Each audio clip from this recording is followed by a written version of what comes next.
Chapter 1. This planet looks so much like home that I think I'm going to cry. Those sparkling blue oceans and green land masses edged in what can only be golden. Sandy beaches bring to mind my grandparents' home videos, scratchy with age. Images of sandcastles and surfing, things lost to my generation when the sea levels rose, and both the sea and the shore became littered with pollution. Initial scans completed. Computer's voice is a gentle female tone designed to be soothing in the most stressful of situations. A stream of text flows onto the left-hand side of the screen, partially covering the image of the planet before us as she relays the results. High levels of iron ore, gold, silver and oil. Abundant fresh water. Life forms consist of single-celled organisms. This is perfect. Ranger Desmond slaps the holodeck, his eyes shining as he turns to look at me. It's exactly what we've been looking for. I nod my head slowly. It is exactly what we've been looking for. But this planet is untouched. I can't bear to imagine what it might look like in a year or two if we claim it. We need to report it in, Ranger Bakewell. Ranger Desmond frowns. We can't delay. This will put us in front of the Russians by miles. I cringe. I can't help it. Why the human race has to be so competitive is beyond me. Why can't we just live in peace and within our means? I take a deep breath. Computer, perform a deep scan for life forms. Ranger Desmond shakes his head. Computer already reported on life forms. Single-celled organisms. Precambrian. Nothing that's going to be bothered by us setting down a few settlements. A few settlements. I've studied human history and I know for a fact that every single time one country has set down a few settlements in another, it's resulted in a complete takeover and destruction of the colony's people and resources. I meet Desmond's gaze, my eyes narrowed. We need to be sure. Scanning initialized. An overlay appears across the screen as our scanners range the planet's surface and up to 50 miles below ground. Ranger Desmond stands with his arms crossed over his chest, his jaw clenched. What Desmond doesn't know but would probably agree with if he did is that we've been instructed to take out any opposition we might come across. Our state-of-the-art Ranger ship is amongst the largest of the spaceships produced on Earth, all gray and silver with sleek lines and the most powerful of everything, engines, weapons, technology. It's more than capable of taking on the most powerful spaceship any other country on Earth has produced, and we assume anything, any alien, not that we've come across any of those yet. Despite the governments of the world confirming the alien and UFO sightings that occurred in the past, it's been many years since there have been any such visits. I wonder sometimes whether the aliens have all died out or whether they just decided we were too hard to deal with and abandoned us. Whatever the answer to that question, I told the crew we'd been instructed not to colonize planets with conscious life forms. I'd never imagined we might come across planets at the very beginnings of life. With all due respect, Ranger Bakewell, we've been searching for resource-rich planets for months now and have never come across any sort of alien life. Perhaps they once existed, perhaps it was the government cashing on an old conspiracy theory to distract the world from their other dealings. Either way, we are the only ones out here now, and we'll be long gone before these life forms evolve enough to realize we were ever here. Yes, gone and their planet destroyed. But I can't share such thoughts out loud. I just have to stall for as long as I possibly can and hope that computer is able to find some sort of sentient life. Desmond speaks up again. Computer, please make a record of Ranger Bakewell's hesitation. He glances at me. I just want to be sure I don't lose my position because of your dithering. Desmond storms off and I turn back to the screen. I stay on the main deck for the rest of the afternoon just watching the planet below.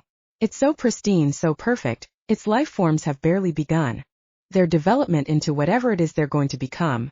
If I report this in, if the government claims it as their own, those life forms will never have a chance to become anything other than laboratory specimens to be poked and prodded and studied, their genetic sequencing mapped out for anything that might be useful to the human population or anything that might be modified in the lab and therefore made useful for humans. And if some alien biologist decides these life forms are somehow inherently dangerous, they'll be eradicated altogether. Their planet will be razed to the ground, stripped of anything of use, and probably plenty that's not. I can't imagine how fast they'd achieve that. Back on Earth there are still plenty of people protesting against environmental destruction, the remaining forests locked up under protection laws with people always on the lookout for any attempt to weaken those laws. But out here, there's so few people aware of what's happening out here that there's no one stepping up to protect these places. That's why I had to come. I had to make sure we didn't destroy any other planets the way we are destroying our own. As far as the government is concerned, the needs of the American people are more important than anything else, and the American people need resources to create stronger alloys, faster ships, and more powerful weapons. Anything that might put them ahead of the space race. Computer informs me that it's 3 a.m. as the last of the scans are completed, the results displaying themselves across the screen in information I can't deny. No sentient life forms. Single-celled organisms only. I rub my eyes and stifle a yawn. I should have gone to bed hours ago, but I couldn't. I somehow felt that I'd be leaving the planet unprotected if I left my post. I don't know how to protect it now. Once the crew find out, I'll be forced to report it in. Unless... Computer, can you delete the results of these scans?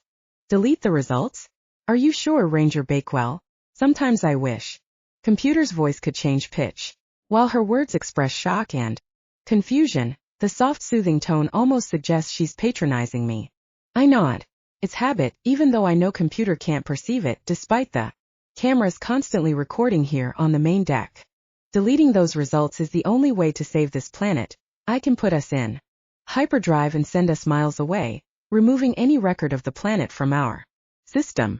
I could tell the crew there were sentient life forms, so I decided to stop wasting time and move us along.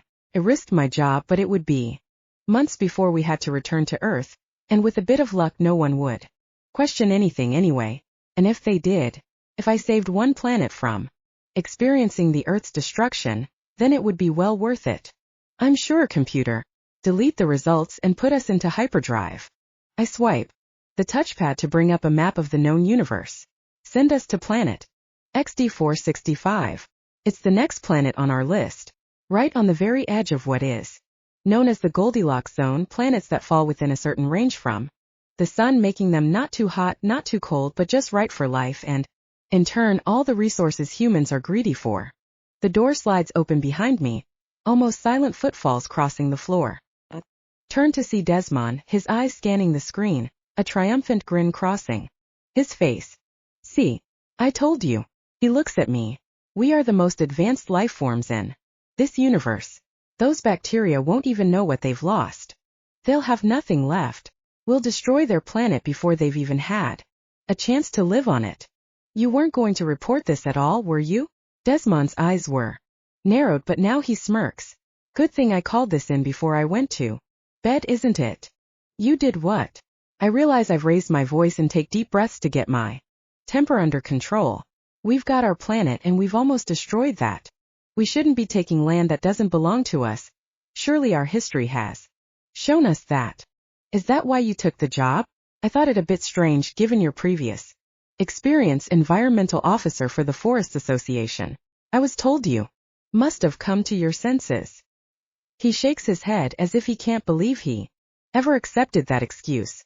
But why else would the former head of environmental protection want to come out on a ranger ship? You want to protect what's out there rather than the ship jerks, both Desmond and I losing our footing. Whatever else he'd been going to say is lost as we sprawl across the floor, our ship no longer hovering above the planet but moving away from it. Computer, what's happening? A hint of fear has crept into my voice and I clench my jaw. I have to stay in charge. A strong force is pulling us away from the planet. There's that patronizing tone again, and I have to remind myself that Computer is not programmed to be able to do that. Scanners reveal nothing. There is no explanation for what is causing this. Our ship turns, the planet slipping off the left of the screen, and as we stare out into the stars themselves seem to fade, until before us hangs a great gaping hulk of a ship that fills our screens. My heart seems to beat in my throat. That's enormous. Desmond's eyes are wide, and part of me is relieved to see terror in his expression too. Computer, full power to the front boosters. Let's get away from here. Boosters at full power. Computer said. We see the boosters flare up, feel our ship straining against the pull of the other ship. We may as well be a feather fighting a gale. The door opens and several crew members tumble in. What's going on? There's panic on everyone's faces and I swallow my own fear to try and keep everyone calm. An alien spaceship seems to be sucking us in. Desmond's voice wavers. We'll be fine, I snap, glaring at him as one of the junior members goes deathly pale. I turn back to the screen. Prepare the plasma cannons, computer. Fire at full force. And a moment ago you wanted to protect any alien life forms. Desmond sniggers, but it sounds forced. Still, I'm glad to see he's trying to be his usual self. We have to keep the crew as calm as possible. Panicking helps no one in any situation.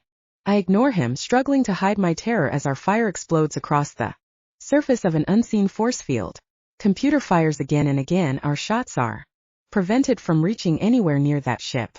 There's nothing we can do but watch as a door lowers open, and we are pulled into some sort of docking station deep in the underside of the ship. The door clangs shut behind us, the sound reverberating through our ship, and for a moment the screen shows a platoon of suited beings marching across the station floor towards us before everything goes black.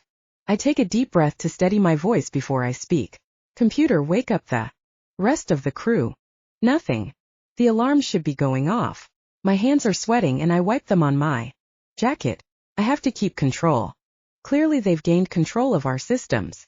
I can't see Desmond's face, but I know he's looking at me with that knowing smirk. I feel marginally better knowing it's his way of hiding his fear from the rest of us. He finds a torch before I do and grabs a laser gun from its place in the wall, pulling a helmet over his face. The other crew members seem unable to move, and Desmond doesn't bother to help anyone else. By the time I've found my own torch, he's levered the door open and is gone. But he's too late anyway, as two figures enter, covered from head to toe in white with a visor covering their faces. They're pushing Desmond ahead of them, guns pointed at his back. Their visors are mirrored so we can't see inside, though I'm relieved to see they have 2 arms and 2 legs, and they're only a little taller than we are. They shout at us in a language no one understands, but their gestures are clear. Arms up. I raise my arms, following one of the aliens as Desmond and the few crew members present are forced to follow behind.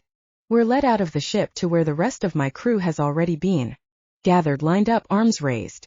There should be 25 of us, and I try to count the rest of the crew out of the corner of my eye, but I can't see all the way to the end, so I don't know if anyone is missing. I turn my attention to the aliens. There are 10 of them, each with a weapon that could probably disintegrate us if the guns are anywhere near as powerful as the ship. We stand there for what feels like an age. My arms are straining, but I've already witnessed one of the aliens jam their gun in the face of one of my crew further down the line for dropping their arms, and my self-preservation instincts have kicked in, adrenaline giving me the strength to continue.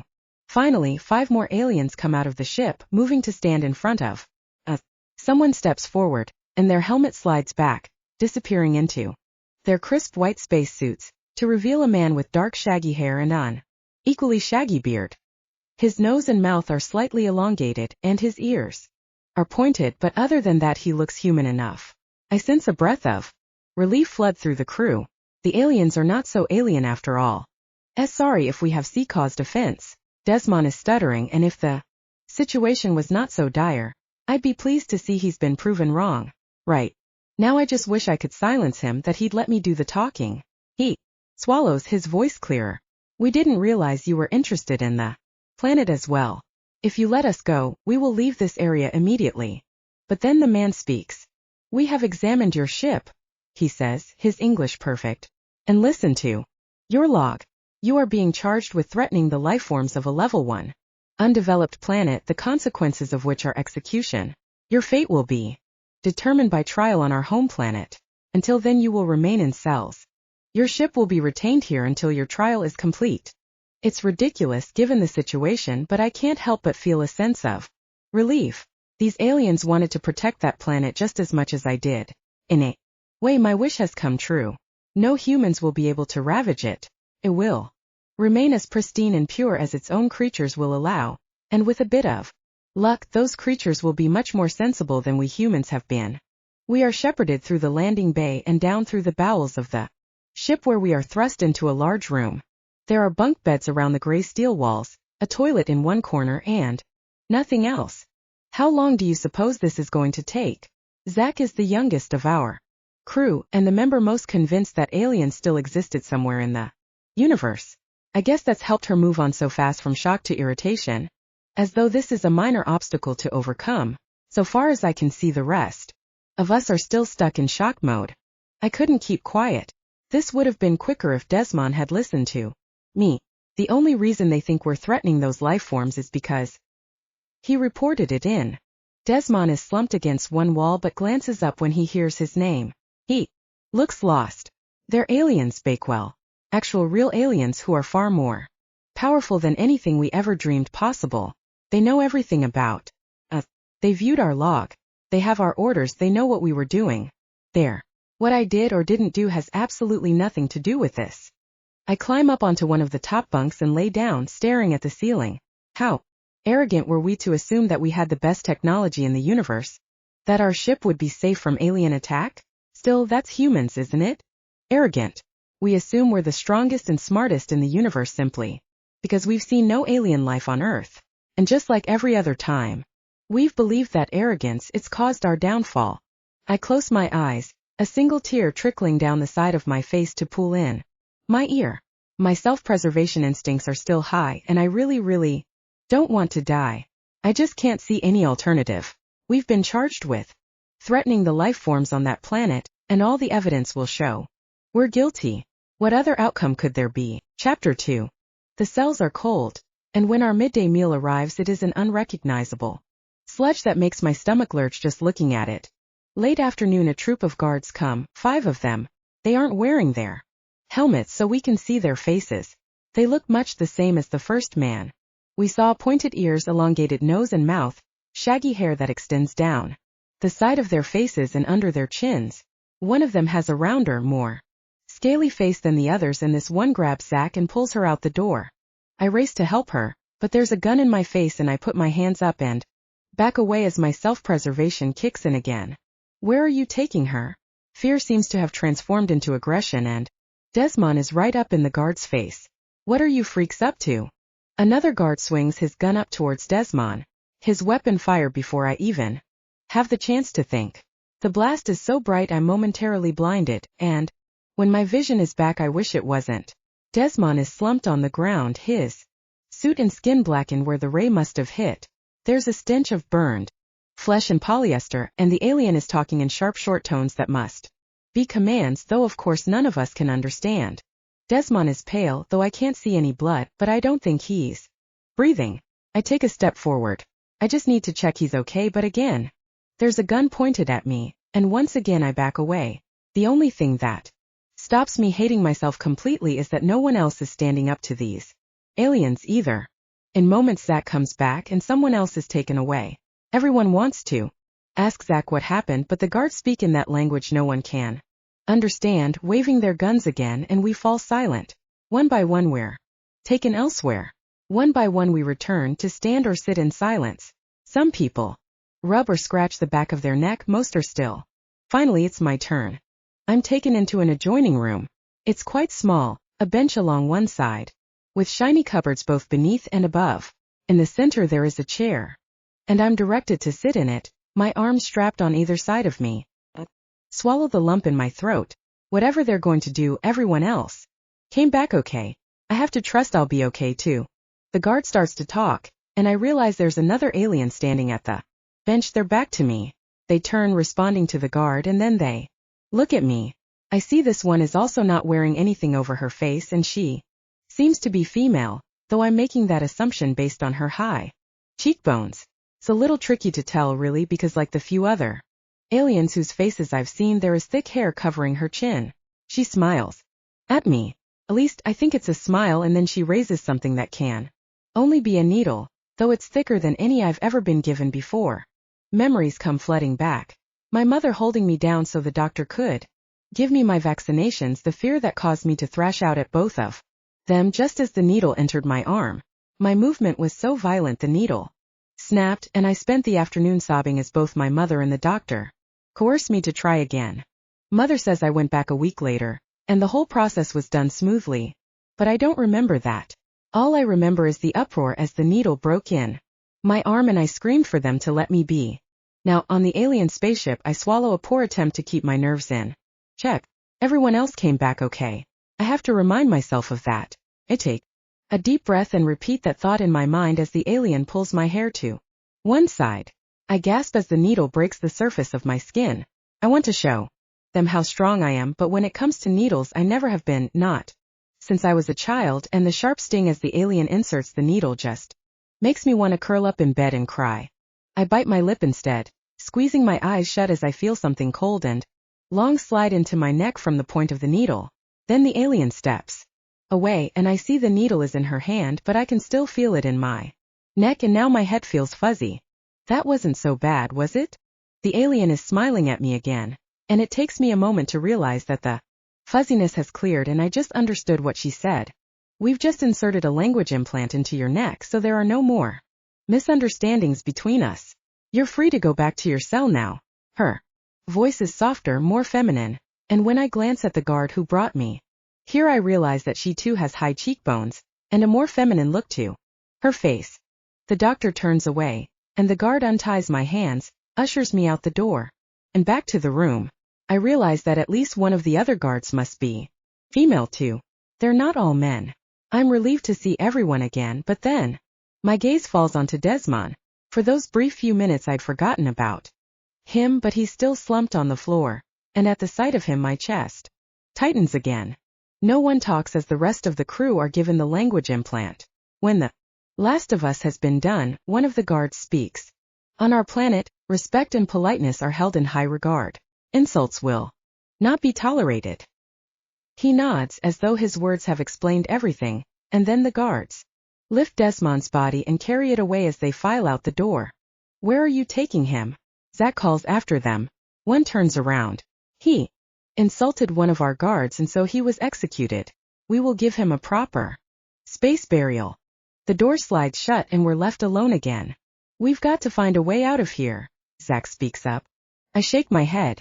These creatures are more powerful than anything we could ever have imagined. We need to comply with their wishes, at least until we know more about our situation. That's your suggestion? Comply. Zach spits the word and I know I'm losing. The crew and grumbles fill the room. What else can we do? Ed speaks up. You've seen what they can do to us. We'd be dead in the blink of an eye. If we want to get out of here alive, we've got to keep quiet and learn all we can about them. I appreciate the backup, even more so when there are more mumbles of agreement. Zach throws herself down on a lower bunk, arms crossed, glaring at the ceiling. I go back to my bunk. I can still see the charred edges of that perfect black circle on Desmond's chest, and the way his body slumped to the floor. He was a pain in the arse, no doubt about it, but he didn't deserve that. Below, a group huddled together in one corner. I wonder if they are afraid of death or if they're planning something of their own. I won't say anything. I'm one of the senior members of this crew after all, but we have no hope against these creatures. Our ship was the best of the best produced on Earth, state of the art technology designed to keep space explorers safe as we traveled through the galaxy. If we could be so easily taken by this vessel, we have no hope against the aliens who fly it. Time passes and another round of slops is delivered to us. I'm hungry and, even though I couldn't stand the thought of eating it before, now my stomach grumbles at the thought of food, any food. When they come in with the tray of bowls, I gratefully accept mine. This is foul. I see Zarya lift her bowl out of the corner of my eye. It's an odd angle to drink from it, and it takes me a moment to realize she's not going to drink it. Moments later it splatters across the face of the alien. Serving. I glance across to see the guards rush in, guns leveled at Zarya. Behind the guards, one of those not involved in the group huddle earlier has made a dash for the door. The light dazzles again, brighter in its intensity than before, and I realize there's a crackle in the air like electricity. This time when my eyes adjust, Zarya is laid out next to the other crew member, both of them dead. You bastards! Ashley flies at the guards, and this time I close my eyes before the light flashes, and when I open them I've lost a fourth member of my crew. The guards take the bodies away, and just before the door is closed the last guard turns to speak to us. You seem to have misunderstood our previous directive, so I'll give you a word of advice. On our planet we expect Politeness above and beyond anything else. Those who are rude and insulting are executed. There are no exceptions. They leave and Zack slams her fists against the door after them. Stop it. I put my hand on Zack's shoulder to pull her away, but she spins as I do, landing a punch on my jaw. I take a deep breath as I rub my jaw. Zack just stands there, panting, fists still clenched. I know she and Zarya were close, but I wish she'd control herself better than this. Do you want to die too? I shake my head, anger rising inside me. Have none. Have you been listening? I said we need to wait and watch and learn. That's all you're interested in, isn't it, Hannah? Zack isn't ready to back down. Watching, observing, protecting. If you called that planet in when the first scans were completed, we could have been miles away celebrating our newfound riches.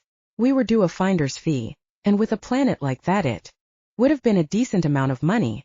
You might not be in need of anything, but some of us joined this mission to ensure our family's survival.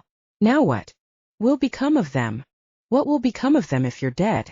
How do you think Zarya's family will feel when they find out what just happened, if they find out? I shake my head. What on earth were they thinking? Zack frowned. They were thinking of getting out of here. It's not that far back to our ship. When they took us for the language implant, the hallways looked empty. Zarya was going to create a distraction. Philip was going to sneak out. What? I glare at her. Are you all mad? Didn't you see what happened to Desmond? Not only did they kill themselves, they caused Ashley to be killed too. Zack narrows her eyes, her jaw set. No one asked Ashley to get involved. I close my eyes and take a deep breath. I can't see any sense getting through to her. When I open my eyes, she's turned away. It's all I want to do, so I do the same, climbing up to my bunk, staring at the ceiling as time ticks by. It's hours before any aliens come again. This time everyone is subdued. We sit on our bunks and accept our food, silent and unmoving until the door slides into place after the last guard is gone. I'm starving and I lift the bowl to my lips, initially grateful for the warmth but surprised that the food tastes good too. My stomach aches from not having eaten enough, and I feel a strange numbness in my chest. Shouldn't I feel something for my lost crew members? Everyone else seems as shocked as I am, and I wonder what will happen when the reality of our situation finally hits us. Then again, we'll probably all be dead before that happens. I can't see how a race who executes on the spot for someone being rude will ever allow us to live for threatening other life forms. I'm surprised we've been allowed to live this long. Perhaps our punishment will be torture before death. True punishment for the terrible crime we were about to. Chapter 3. At some point the lights dim, and those who haven't yet claimed a bunk do so. It takes time, but soon the silence is filled with soft snores and the occasional sound of people shifting in their beds. I fall into an uneasy sleep, and yet it must be a long one because I wake to the lights brightening. I must have slept for a while because I'm feeling a little refreshed, hungrier than ever. Soon we're served breakfast, the same stuff as before, and then directed out of our cells, back past our ship and out of the alien ship into an enormous hangar. I never would have imagined there could be buildings of such size. The alien ship itself is bigger than the largest human building I've ever seen. And 2 of these alien ships fill this space, making our ship look tiny and me feel like an ant. Everything is gray metal, splashes of color here and there. That, I guess, are signs, though we're too far away for me to tell for sure. We're hurried into waiting carriers, ships about the size of a small bus that fit only half our crew, and as we lift up off the ground I look back to see a string of 4 carriers zipping through the air. At the opposite end of the hangar a small door opens, and we fly through out into the hustle and bustle. Recognizable to anyone who's ever been to a city, alien buildings stretch high into the sky, tall, skinny pyramids that glisten in the light. Vehicles similar to the one we are in fly at varying heights between them. It's clear from a distance which building is the court. It still screams law and order, straight lines, grand columns, and a bustle of aliens which remind me oh so much of our own paparazzi. But when we land, the bustle is nowhere near as rough as its human counterpart. The aliens stand at a distance, letting us pass through easily. No one is up in our face, though they all hold devices that I assume capture our image. Somehow, though I can't see any lenses or flash, I'm so caught up watching the technology that I fail to look at the people until we're ushered into a room with a bench seat secured to one wall, and what looks like a water dispenser. At the opposite end, The door opens and there's a collective gasp amongst my crew. I glance up and have to stifle a gasp myself. This woman looks more like a wolf than any of the other aliens I've seen so far. Her snout is long, her ears pointed. Much like the guards on the alien ship, her hair is short and shaggy, covering her head and continuing under her chin and along either side of her lower jaw, though the skin around her eyes and the upper part of her snout is smooth and hair-free. There's a gleam to her dark skin like she's wearing glitter, but now I look to the other people in the room and I realize everyone is the same. Despite varying shades of skin color, they all have a glittery sheen to them, and they all, to a greater or lesser degree, look like werewolves. We're taken into the main courtroom, an audience filling one end of the room. The jury gathered across from us, and what can only be the judge on a raised dais to our left. Now that I've noticed the people, I can't help but look at each person individually. Within the audience, the people are even more diverse. There's nothing that links them as a race, though most have pointed ears and hair on their faces. Some are hairier than others. One of the jury members has hair all over her face, with the exception of her eyelids. Some are less hairy and more scaly, almost reptilian somehow. Some are more fish-like. Some of the men could pass as human if it weren't for those ears. Then again, with the body-changing technology we have, I think I may have seen similar ears on young human men and women, always keen to try the latest fad. Perhaps these aliens could pass easily on Earth. A man in the audience catches my eye. He's watching us with obvious interest, glancing away only to jot down notes on some pages in his lap. He's well dressed, though all of the jury, as well as the judge, seem to be equally well dressed. But unlike everyone else, he has a thin silver band around his head. Look around searching out similar bands, but I'm right, he's the only person wearing one. His eye catches mine briefly and he frowns. He seems concerned about us, and though I'm convinced I must be imagining such concern, I feel a spark of attraction. He could pass as human even when he turns his head sideways to glance at someone else across the room, and I see that his nose and mouth are set only slightly more forward than the rest of his face. Probably would never have noticed if I hadn't known to look for it. There's a mutter behind me, and I turn to see Zach whispering to someone else. Is this some ancient human race that bred with wolves? There's a snigger, and one of our guards brings their gun up. I close my eyes in preparation for that blinding flash, but it doesn't come, and when I open my eyes again I see it's only a warning. I guess it must be for talking. If the guards heard what was said, surely Zach would have been executed. I frown at Zach, hoping she'll get my hint to stay quiet, but she ignores me. Turn my attention back to the front where the judge is speaking to begin the trial. The first person up is the alien who came on board our ship, listing the evidence in the order that he found it. It's damning. There are our mission directives: to seek out and lay claim to any planet containing resources valuable to the American government. This is followed by a list of such resources, of which fresh water is right there at the top. This is followed by the results of our scans of the planet, and then a recording of my argument with Desmond. They've done their research well, these aliens. They found a report in my cabin detailing the poor quality of the water on Earth and the price the rich are willing to pay for fresh water, unfiltered and especially untreated. There are articles about the current state of Earth and its inhabitants, including the fact that almost 90% of the creatures that once roamed the Earth are now extinct. We are given no chance to speak, and I don't see what we could say anyway. The ruling comes quickly: guilty, sentenced to life imprisonment. Part of me is relieved we aren't going to be executed. The other half wonders if life imprisonment will be as tortuous as it sounds. Would it have been better to die? You bastards! How's that fair? Zach stands up, glaring at the judge. Around her, our other crew members seem to shrink away, sliding away from Zach on the bench seats or huddling down in their spots. What about our chance to speak? We should be able to speak in our own defense. Where is our defense? Hasn't she learned anything? The guards bring their weapons up and I close my eyes, wishing I could close my ears to the zap that crackles through the room and the slump of their bodies on the floor. I hear my name and I open my eyes again. I realize the judge is talking about me. Ranger Hannah Bakewell has been found not guilty. She looks at me. Your attempts to protect the planet were clear and obvious from your discussion with Ranger Desmond and your directions to your ship's computer system. Instead of imprisonment you will be integrated into our society. You have been assigned to Prince Tamkin IV. The judge nods to someone behind me and I turn to see the man with the silver band nod back. Is that Prince Tamkin? My attraction deepens as my curiosity is sparked. Why would a prince be attending a trial? I don't have long to think about it as around me my crew is led away. They look at me with some sort of hatred as they are taken out the same door they came in. I am collected by someone else, not a guard but a lawyer, and taken from the room through a different door. Chapter 4. I'm excited to be going to court today.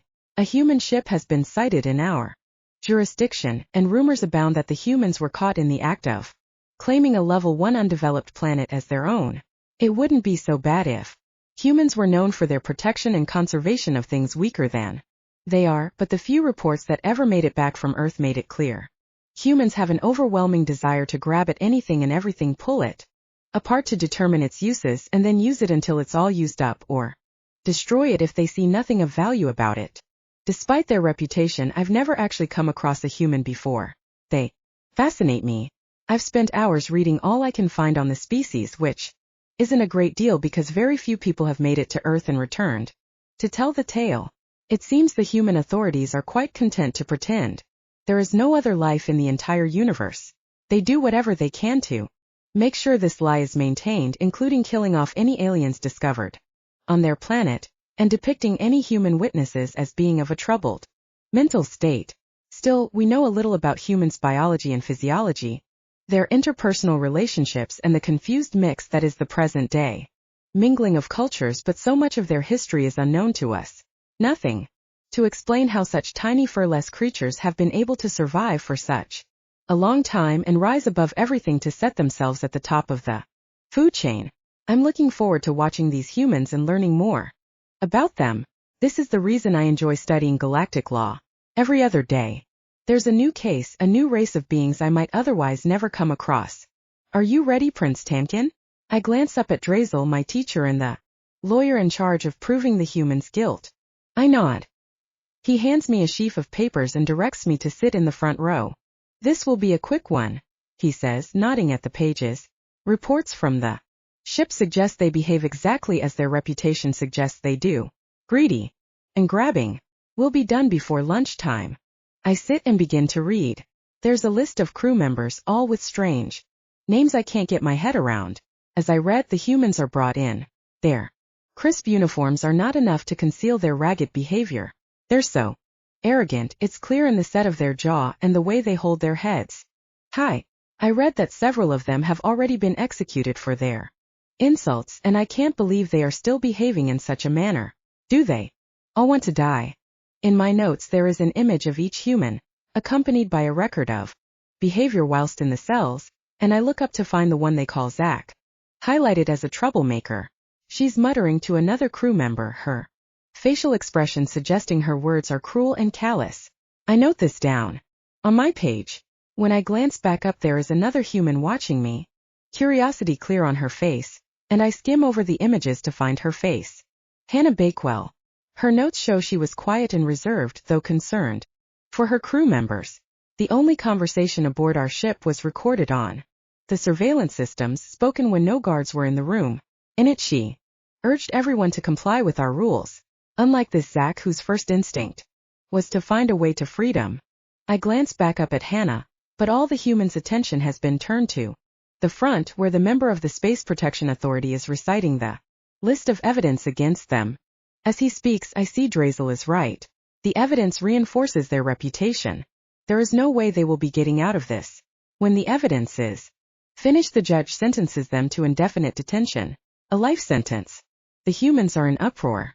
The troublemaker Zach jumps to her feet, fists raised, shouting obscenities at the judge. Zach is executed on the spot, as enough to quieten the others, who sit back in their seats. I notice Hannah has her eyes shut tight, a look of absolute terror on her face. I sigh as I shuffle the papers in my hand, tapping them on the arm of the chair to ensure they're stacked neatly, and slide them into my folder. That was too short and sweet. No time to learn anything about them beyond what we already know. I was hoping the humans might be integrated into our society, giving me the chance to study them a little more closely. I can only hope I'll be able to visit them in jail for further observation.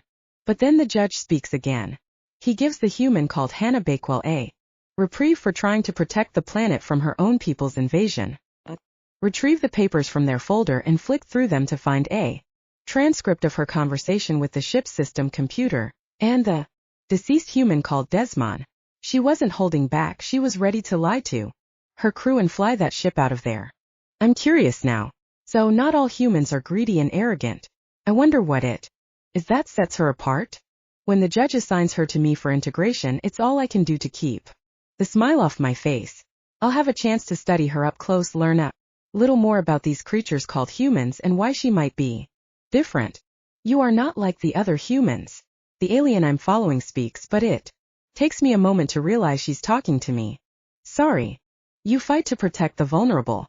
The others aboard your ship seem more than happy to take what they can from creatures unable to defend their own interests. I shrug. There are other humans like me. They just weren't on my ship. The alien glances back at me, and I offer a wry smile. It was not a journey that would attract people wanting to protect others. She notes, and I agree.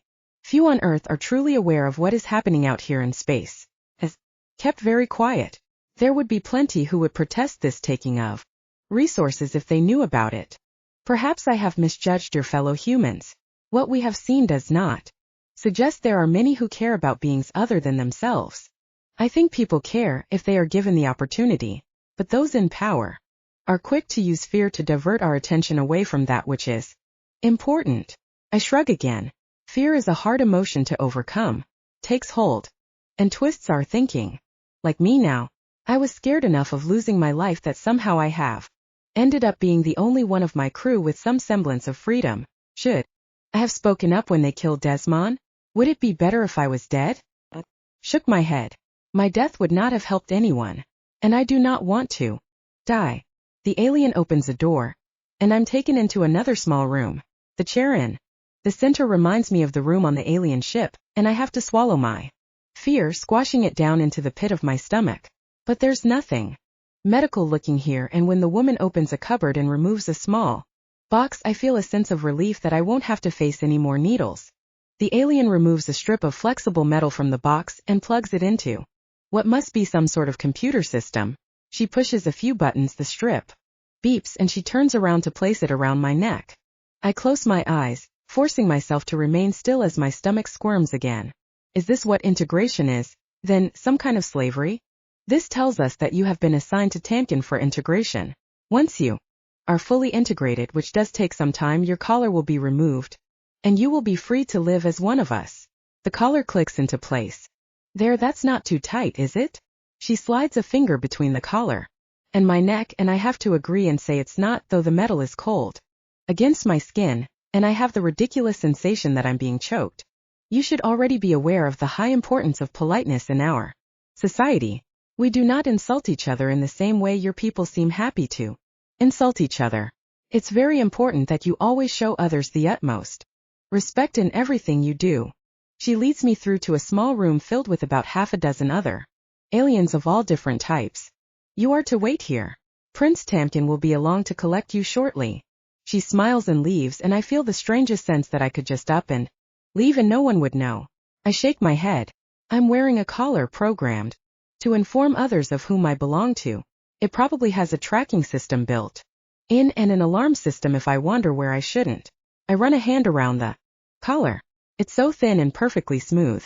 There is nothing I can feel that suggests a place it might open or any writing that might indicate to others who I belong to. I give up and turn my attention to those around me. Everyone here has a collar, though some look more excited about that than others. The strange thing about these aliens is how diverse they are. There's one I've come to think of as a wolf person here, and a couple that look almost reptilian. Not from this planet, I assume. The other three people are as different from each other as they are from the rest of us. One looks distinctly fishy, gills included, and the others are varying shades of color that are all fluorescent bright. I wonder where these aliens come from. Are they all different species from this planet, evolved to be able to give voice to their consciousness in a way the animals from Mars can't? Or are they from other planets? And if that's the case, where are these other planets? How far do these aliens prowl? How far do other aliens travel from their home planet to be captured by these aliens in their home territory? Why have none of them been to Earth? Or have they, while we've been blissfully unaware? They're incredible, and some part of me wishes I could show others back on Earth just how amazing and diverse our universe really is. I want to talk to these creatures, but I'm not sure exactly how these language chips work. Am I automatically speaking the alien language when I speak, or am I just understanding their words while they understand mine? Does it work on all languages? And if I do speak up, what odd cultural things will I fail to understand? Or is their own culture no longer important now we're all being integrated into this planet's odd culture of super politeness and respect? The door opens, and the man with the silver band around his head enters. His eyes scan the group, lighting up with obvious pleasure when his gaze lands on me. I can't imagine why he would be so pleased to be stuck with me, and I feel my face heat up. What on earth about this situation is good for him? Hannah. He nods in my direction, and I take the few small steps across the room to stand by his side. I'm Prince Tamkin IV. I'm so very glad to meet you. I've never met a human before, let alone one who is as considerate and aware as yourself. He gestures out the door. Please come with me. I'm going to give you a quick tour of our wonderful city before I return you to your new home. He leads me out of the courthouse through a different door at the opposite end of the building. Once outside, though, we are joined by more guards with uniforms similar to those on the alien spaceship. I wonder if they are following me for some reason, but with the way he speaks with them, I realize these are the prince's personal bodyguards, and for some reason that helps me relax a little. We don't walk far. Soon we are in his carrier, but he instructs his driver to keep us low to the ground so he can show me some of the sights. Welcome to Vethor, he says, beaming. This is Novitz, the largest city on Vethor. Unlike humans with your various races and nationalities, we are all Vethorians regardless of the continent we live on. Once you have been integrated into our society, you will be Vethorian too. I nod, taking in as much information as I can. He turns to the window and points out several places. He is obviously proud of his home, but his landmarks barely register. Instead, I can't help but notice the people also vastly different. There are few other wolf people here. Instead, each person seems as different from the last. They are all shades of the rainbow in every other color besides. They are tall and slim, and tall and fat, and short and stocky and wide, or perhaps that's long, with numerous feet to carry them about. I desperately want to ask Prince Tamkin about all these different people, but he is still pointing out landmarks and talking of their history. I remind myself that politeness is important above everything else. If I ask about the people, it will be clear I haven't been listening, and to change the subject when someone is so clearly excited about their topic of conversation is not respecting them at all, so I nod and smile and do my best to focus on his words and the landmarks he points out instead of the other sights that pique my curiosity. Chapter 5. Once our tour is over, our carrier lifts right above the rest of the city, and now I get to see it from a bird's eye view. Sparkling, but it extends for as far as the eye can see. The only difference between an Earth city and this one, so far as I can tell, is the lack of air pollution. Here the air is crystal clear, the view free from any smog or haze. I want to ask about the animal species of this planet. Surely they cannot survive with so much of the land covered by city, but I'm not sure if that would be disrespectful, so I bite my tongue. We zoom through the air towards the prince's home, reaching the opposite end of that sprawling city in mere moments. Prince Tamkin points out the thick forest that backs onto his palace, the sprawling gardens filled with beautiful flowering shrubs visited by flying creatures that dart in and out of the flowers. It's as though he read my mind earlier. He points out the other animals, a herd of six-legged mammalian-looking creatures grazing in a clearing, while a more snake-like creature is lying in the shade.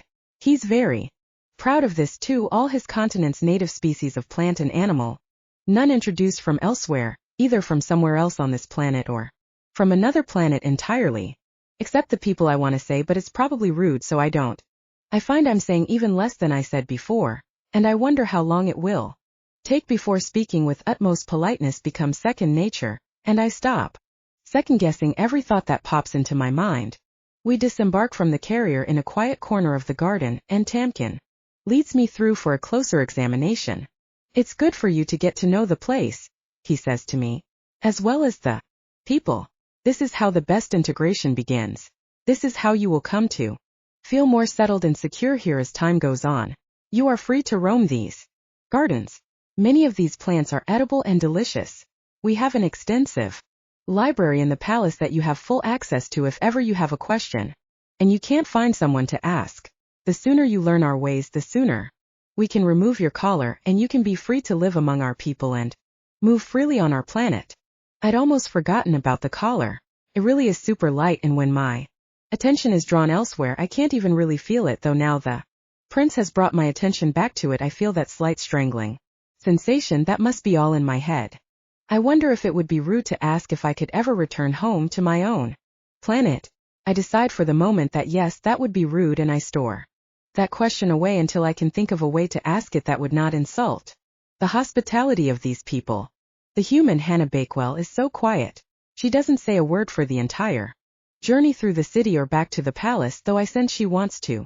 She seems to take in my explanation of the city. Her eyes shine as she looks at the places and the people, especially the people, and I sense an interest. They're similar to mine, a fascination with people from other places. When we lift up above the city, she frowns, and I wish I could ask her what she is thinking. I can't, of course. To do so would be prying, and that is rude. We land, and I take her through the garden, before introducing her to my family and the two other women I am integrating. She seems pleased to have access to a garden and library, though it's hard to be certain, but when I mention her successful integration, she frowns again, and I sense she wants to ask a question but doesn't. Perhaps royalty on her own planet have different rules to hear. Perhaps she does not know she can speak to me or ask questions. We head up the steps to my parents' quarters, and I pick a flower from a tree. We pass and present it to her. It is my favorite, and I tell her so. I watch as she inhales the scent and smiles. It is beautiful, she says, and I find I like her voice. Do all the others like you, speak as softly as you? I ask. She looks shocked. Softly? Your voice is smooth, like a slow-flowing creek skirting the bank. She looks like she is about to laugh but stops herself. No, not all my kind speak as softly as me. Then I'm glad you were assigned to me for integration and not someone without a soft voice. She looks puzzled again, and I wonder about how humans think. But we're at the top of the stairs now, and the butler has it open in preparation for our entry, so I can't pry any further. The introduction to my parents is brief. King Vorian and Queen Zelga are constantly busy, and they seem to have little interest in the individuals that pass through their walls, connecting with some but not others. Though they are polite to Hannah, their tone and body language suggest they have no interest in a human, despite how rare she is to our people. I know my father has never been interested in humans, possibly reaching to a particular dislike of them, though he will never say such a thing out loud, and especially not now we have one living with us, integrating with our people. Then I take Hannah to meet the other two women I am integrating. They are lounging together in the sunshine, Madab with her chubby son in her arms, and Cheagrek with a full, round belly. Madab is telling her son a story, and I stay quiet listening until she is finished before I introduce Hannah. Madab Cheagrek, this is Hannah Bakewell. She is a human from Earth and my newest integrity. I turn to Hannah. Unfortunately, I am required back at the court this afternoon, so I will have to leave you here. Madab and Cheagrek have been with me for some time. They can answer any questions you may have and give you a much more thorough tour of the palace and gardens. Hannah nods and says, thank you, and I say my farewells to Madab and Cheagrek before returning to court. I'm disappointed to be leaving, but part of my studies requires that I sit in on a variety of trials to experience what goes on. It would be incredibly rude of me to miss this afternoon's sessions, when Drazel has gone to so much effort to get me copies of the court documents for my perusal. I am surprised to learn that the prince has two other aliens he is also integrating into society on this planet. I don't know why, but then I am even more surprised that they are both female and that one has a child and the other soon will. Were they exploring the universe while pregnant? Surely they have not fallen pregnant since their arrival, though if they have, I guess it means a greater freedom than the collars around our necks suggests. I push aside any thought that their pregnancies were forced. They both look to the prince with clear admiration and respect, and the way he waits until one of The woman has finished her story suggests the respect is mutual. I can't imagine him forcing anything onto anyone. Besides, this culture holds politeness above everything else. Forcing anyone to do anything they didn't want to do just wouldn't be polite. At first I don't know what to make of these women.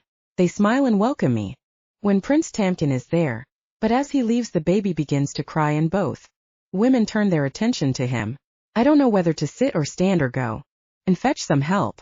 Is there anything I can do to help? I ask after much fussing doesn't seem to do anything. The pregnant alien Cheyagrek turns to me with a smile. He is just an irritable baby. We don't know what has made him so sad. Oh. I sit down on the grass next to them, and after washing him and singing to him, Madab finally attaches him to one of 3 breasts she exposes as she lifts her tunic. Cheyagrek smooths a hand over her full round stomach. This one is going to be a girl, she says, her smile spreading. Have you had a scan? I ask. I know little enough about the pregnancy process on Earth, let alone one an alien might experience, so I hope my question isn't foolish. No, she lifts up her loose shift, and I see her belly is a swirl of color, blue and purple and gray. If I was going to have a boy, my skin would be orange and yellow. Wow. I don't know what else to say. How convenient to have such a definite answer right there on your skin. Madab smiles at me too. I've never met a human before. I nod. I don't think humans have met any other, galactic people before. Would the term alien be rude? It's not nice on Earth, where it tends to be an offensive way to refer to someone who is from elsewhere, someone different. Perhaps if we celebrated difference, the word might not be seen as such a slur. Perhaps the term is fine here, where difference does seem to be celebrated and welcomed. Madab's baby stops feeding, pulling away from his mother's breast to dribble some very yellow-looking milk down his chin. He's so adorable. Madab sighs, her eyes bright as she cleans up her son. I never thought having an alien child would bring me so much pleasure. She lifts him up to her shoulder and pats him on the back. Would you like a hold? She asks me, and I nod. I don't really want to hold her child, but I need to bond with these women if I'm going to get by, and if human mothers are anything to go by, I suspect adoring their child will be a great step towards achieving that. His name is Dek, she says as she passes him over, and I cradle him carefully in my arms. He's lighter than I expected, and he is cute now I have the chance to have a proper look at his face. He has such big brown eyes that seem to be soaking up everything about the world around him. He's very different to Madab, though, whose skin is a swirling gray color and whose nose is a thin flat slit across her face. In comparison, Dek's skin is a creamy color similar to mine with a soft covering of dark fur all over his face. He looks like Prince Tamkin, I say. The words are out before I can think about them, and I hear the surprise in my voice. Either the prince or one of his guards, Madab says with a laugh, and I wonder that people sentenced to integration are allowed to have relationships with anyone, let alone the prince. Cheyagrek must see the shock on my face. There is a lot to learn about the culture here on this planet, she says. It has not been hard for me because it is in many ways similar to that on my own planet. But if you are from somewhere very different, it can be hard to understand. You have probably already learned that personal honor and respect are of very high importance here, Madab continues. You must never be rude to someone else, must never directly accuse a person of lying, lest you be executed for slander. You must always be polite and think of the other person's feelings at all times. You must be very careful that your words cannot be interpreted to be offensive in any way. Everything Madab is saying sounds impossible. How does anyone ever talk to one another? I think of all the times I've offended a friend by a misthought phrase. Even the kindest of intentions can be read the wrong way. Cheyagrek nods. You must always think of the person you are in communication with. That is so important here. Ensuring another person's happiness is your top priority at all times. No matter how you feel, you must always make sure the other person feels good. I frown. But surely everyone always feels good if everyone is working to make the other person happy. Cheyagrek shrugs. Sometimes all this politeness is tiresome, she admits, and Madab laughs.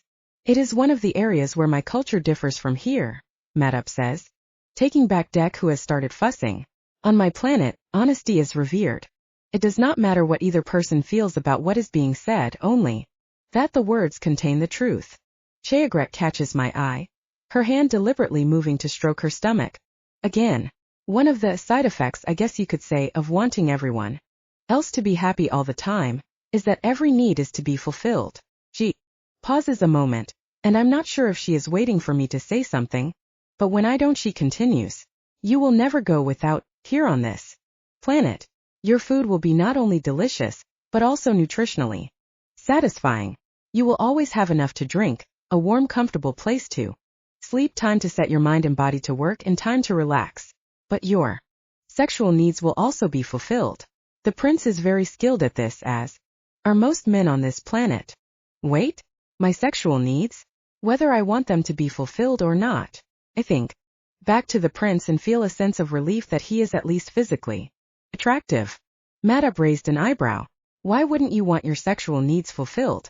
Self-pleasuring is fine, but to have several men attend to you all at once, now that will fulfill you better than anything else can.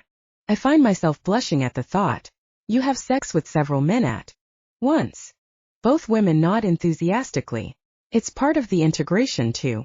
You are only considered fully integrated if you have parented a child with a native person of this planet. I jump on that comment. A chance to understand this society a bit better. A native?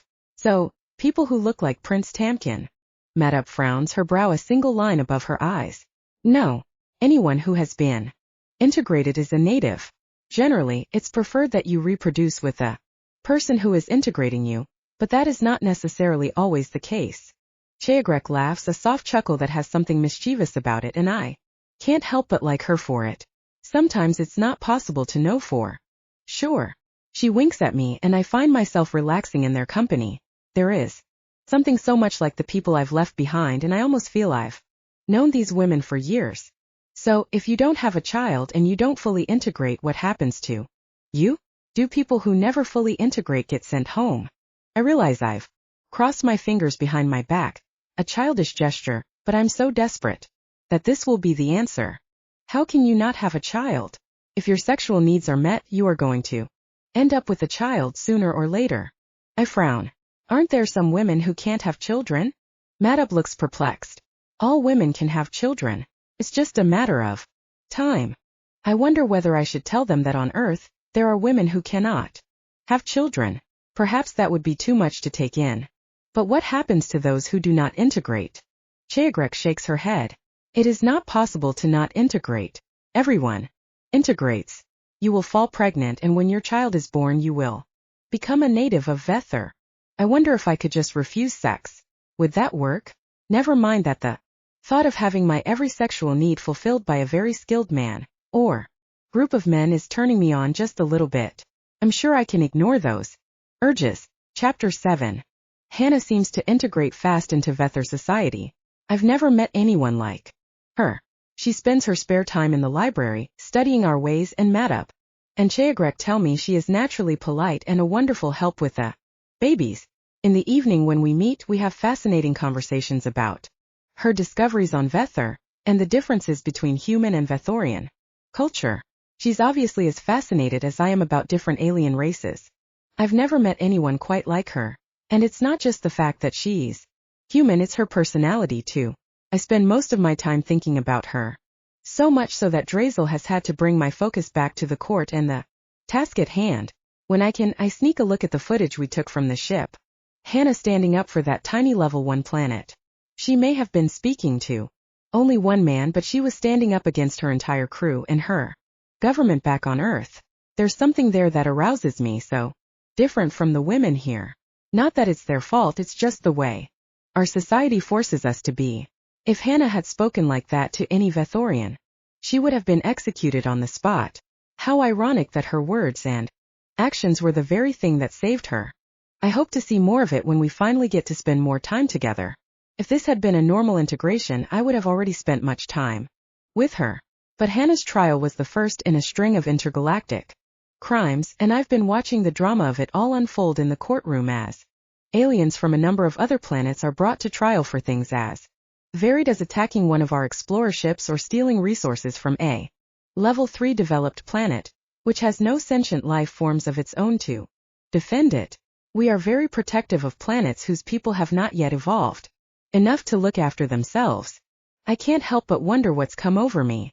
Once I would have reveled in these trials, soaked up all I could about the beings from other planets, but now all I want to do is go home and spend time with her and figure out exactly what it is that attracts me so much. Whatever it was she had on her ship, it seems to have gone missing since our ship captured hers. She's bright and enthusiastic, but there is something she's holding back too. For the first time in a long time, I'm reminded of the rebel group my friend and I started when we were teenagers. The outspoken. We wanted to be free to speak our minds. It would be wonderful if Hannah felt free to speak her mind, and I can understand why she might be cautious after witnessing the executions of several of her crew members. I pushed that thought aside. The outspoken was disbanded, pulled apart for very good reason. I shouldn't think of that again. Still, Hannah rarely catches my eye when we speak. She always uses manners. Certainly polite seems to be her very nature. But I've watched the recordings of her crew on that ship. Humans tease their friends and think nothing of insulting each other at the slightest misunderstanding. If she's holding back on insults, it doesn't show, though now and again I sense there are things she wants to say but doesn't. I wonder if I'll ever get to see that side of her myself. For the first time since I've arrived on this planet, I stay up all night reading. Perfecting female pleasure is fascinating.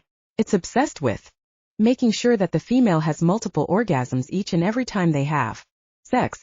Having only had sex the once, which unfortunately did not result in a raved about orgasm, I wonder what that would be like. Returning the book, I see this isn't the only book on female pleasure, and as my day progresses and I delve into more books, I find even those that aren't specifically focused on the topic of female pleasure still spend a good deal of their pages discussing.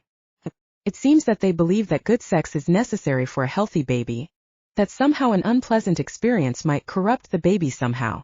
There is no talk of having sex purely for the enjoyment of having sex, aside from the acknowledgement that each person has a need for intimacy that is only fulfilled this way. I notice that there is also no talk of contraception, so I can see why they think each and every sexual experience must be perfect just in case it does result in a baby. But it seems to be completely on the man to ensure his sexual partner has an incredible experience whenever they have intercourse. Unlike most things about this culture, it does not seem that the woman has to worry anywhere near as much about pleasing the man. A thrill travels my spine as I read more.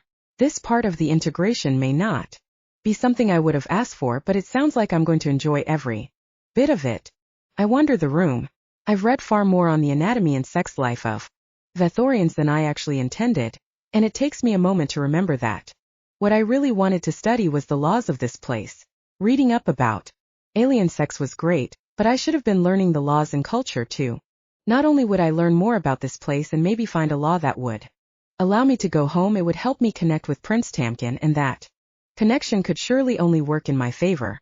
I peruse a few books, piling up those that look like a good introduction to take back to my room. I eat the midday meal with Madab and Cheagrek. Their babies are growing so fast, even at only a couple of weeks old. Cheagrek's daughter, Illustra, looks like she's about 6 months old.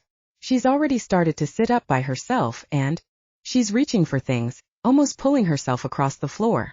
Dek is already crawling, though he is only a few weeks older. As always, when I look at these two alien babies, I see the child I may have, if nothing changes in the near future. I always envisioned I'd have children eventually, when I'd had a chance to explore my career and find the right partner. Though my biological clock is starting to tick, I still thought starting a family would be years away yet. I'm still not sure I'm ready for children now, despite the fact that after all that reading about sex, my libido is through the roof. You're a natural with babies, Cheagrek notes as I sing a lullaby to Dek. It's almost as though she can read my mind. On Earth we plan our families, I say softly, still swaying slightly to help Dek drift off. On Earth your career is considered the most important part of your life, and women are encouraged to put their career first before babies and children. Madab frowns. Do humans not want their species to continue? How can anything be more important than family and children? Do your careers look after you in your old age? Do your careers hold you when you cry, or celebrate with you when you are happy? I feel my face flush and I don't know what to say. These babies are precious. And they clearly bring both Madab and Cheagrek so much joy. I suddenly realize. I do want my own children, and the instant that realization crosses my mind I feel a stab of fear. Babies bring so much responsibility. How could I possibly care for such a tiny little being? After dinner that evening, Prince Tamkin invites me to go for a walk through the garden.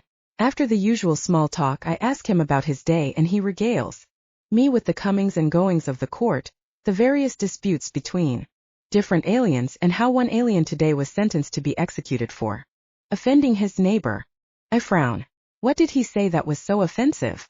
The prince looks horrified. I really cannot repeat what was said. It's too horrible. I bite my lip, feeling my face flush. Sorry, I shouldn't have asked that. Just thought that execution happened straight away. It's a poor save, but the prince is happy to take it. He shakes his head. If you insult a guard or law enforcer, then they have the weapon to act out the execution straight away. But not everyone has weapons. Those that don't must report it, and then the person's execution is undertaken by the local law enforcer. Sometimes, like today, there is enough doubt about the insult that it can be taken to court, though that is rare indeed. Why was there doubt? The defendant claimed he had been misheard. He claimed he said something different to what the prosecutor heard. I frown. But how do you know who is telling the truth? The prince shrugged. It can be difficult. We are good at reading body language, and his body language tended to show fear, while the other person's body language showed confidence. I frown and am about to speak again, when I realize my thoughts would be very disrespectful. What if the defendant was scared of dying and not of being found to have lied? And if the other fellow was sure he'd been insulted, of course he would be confident. But to bring that up would be to question Prince Tamkin and his court, and that would not be a good thing to do. The prince seems to understand the line of my thoughts, and he takes my hand. His hand is warm and soft, and I feel a tingle where our hands touch. On Vethor, we consider everyone's personal needs to be of the utmost importance. You have enjoyed the food and company and accommodation. I nod, and for the first time in a long time I catch his eye. His eyes are green flecked with brown and gold, and the desire I see in them, desire that is directed to me, has me enthralled. A shiver travels my spine. Everything has been marvelous, I say. It's true. The whole experience has been amazing, and if I ever get back to Earth I'm going to write down every bit of it, the people, the food, the landscape, the culture, especially the culture. The only reason I haven't written anything yet is because I fear it being found and my personal observations being offensive to whomever might find it. He smiles and it lights up his face. He is always so serious, as are we all. Always on the alert for how thoughts might be taken offensively, or perhaps that's just me. I know we have not had the chance to see much of each other, but I feel an attraction to you, and I sense perhaps you feel a slight attraction for me. I smile. His words make him seem cute, like a schoolboy checking in with his first crush. I do. There's a sense of relief, and I wonder if it is considered rude to presume another's feelings. Then if you would agree to it, perhaps we can move on to the next stage of integration. The next stage. It's a question, but the moment it passes my lips I realize exactly what he means. The next stage must be sex. In the next few days I will call you to the betting room, where we can ensure your sexual needs are fulfilled, to your satisfaction of course. He had glanced away, and I sense he is nervous, but now he looks back at me. Am I ready for the next stage of integration? I realize my curiosity has the better of me, and so does my libido. Yes. I nod, looking up at him once more. Yes, I would like to move on to the next stage of integration. He beams, and there is a joy in his expression that suggests this activity means much more to him than simply a duty he is to fulfill. Then I will see you soon. I nod. I look forward to it. I realize as I watch him return to his rooms that I am looking forward to experiencing sex at the hands of the prince and his guards. His touch on my hand was so gentle. There is a humanity to him that I would never have expected, and I feel a thrill at the thought of being pleasured by several men all at once. The next day I am with Madab and Cheagrek again. I insisted on changing nappies and setting the babies down for their naps and trialing deck on solid food. I'm so nervous, this could be me soon, and I want to make sure I learn how to do it all correctly. It's early afternoon when the prince's servant, Exuko, comes to collect me. "Excuse me, Hannah," he says as he enters the room. "Your presence is requested in the betting room. I am to escort you there if you wish." My face burns now, but Madab and Cheagrek beam. "It's your turn," Cheagrek says with a smile. "Have fun." Madab winks as I pass her a sleeping deck and follow the servant out of the room. Chapter 10. The next morning I stretch out in bed, my body feeling a strange sense of contentment. I guess it's true, once all your needs are fulfilled your circumstances do seem better. There's a knock at my door, and I slip on a robe before answering. It's the same servant who collected me yesterday. "Prince Tamkin wishes to invite you to a private breakfast," he says. The thought of seeing the prince again makes my heart leap and I smile. "That would be lovely. I will wait here until you are ready." I nod and close the door, scanning through my clothing for something nice to wear. The alien clothing is quite simple, tunics over trousers. Some have more decoration than others though, and I pick a tunic that has a pretty pink flower on it. The same flower, I realize now, as the one Tamkin picked for me on that first day and told me was his favorite. The servant doesn't lead me to the dining room but outside through the gardens to a glassed-in pergola. The pergola is surrounded by a sea of pink flowers. Inside it's spacious, with bench seats all around the outer wall and a small wrought iron table and chairs just the right size for two. I don't know whether Tamkin does much of the decorating or if that is left entirely up to the servants, but in the center of the table is a vase with one of the flowers that match the image on my tunic, and I smile when I see it. I'm pleased I picked this one specifically. There are 3 covered plates, a tall bottle of pale pink liquid and 2 empty ones, along with a glass of water each, and 1 other empty glass each, and assorted cutlery. "Good morning." I glance up to see Tamkin standing on the opposite side of the room. He's smiling. He's clearly seen my reaction to his table setting, and my own smile widens. "Good morning." He takes the few steps needed to cross the space, holding out his hand. When I put my hand in his, he lifts it and brushes his lips against the back of my hand. "This is very charming," I say, catching his gaze. I tilt my head ever so slightly, and he leans forward, placing a kiss on my lips this time. I bring a hand up to run my fingers through the growth on the side of his face. He feels so nice, and it reminds me of our afternoon the previous day, and I feel a heat spread through my groin. Would it be rude to make a move on the prince? I push down that desire. I'm sure now is not the time or place. Not with all these glass windows surrounding us. Tamkin dismisses the servant and holds out the chair so I can sit. "Is this part of your culture's etiquette?" I ask. "Or have you been studying the mateship rituals of humans?" "Which bit?" he asks, and I laugh.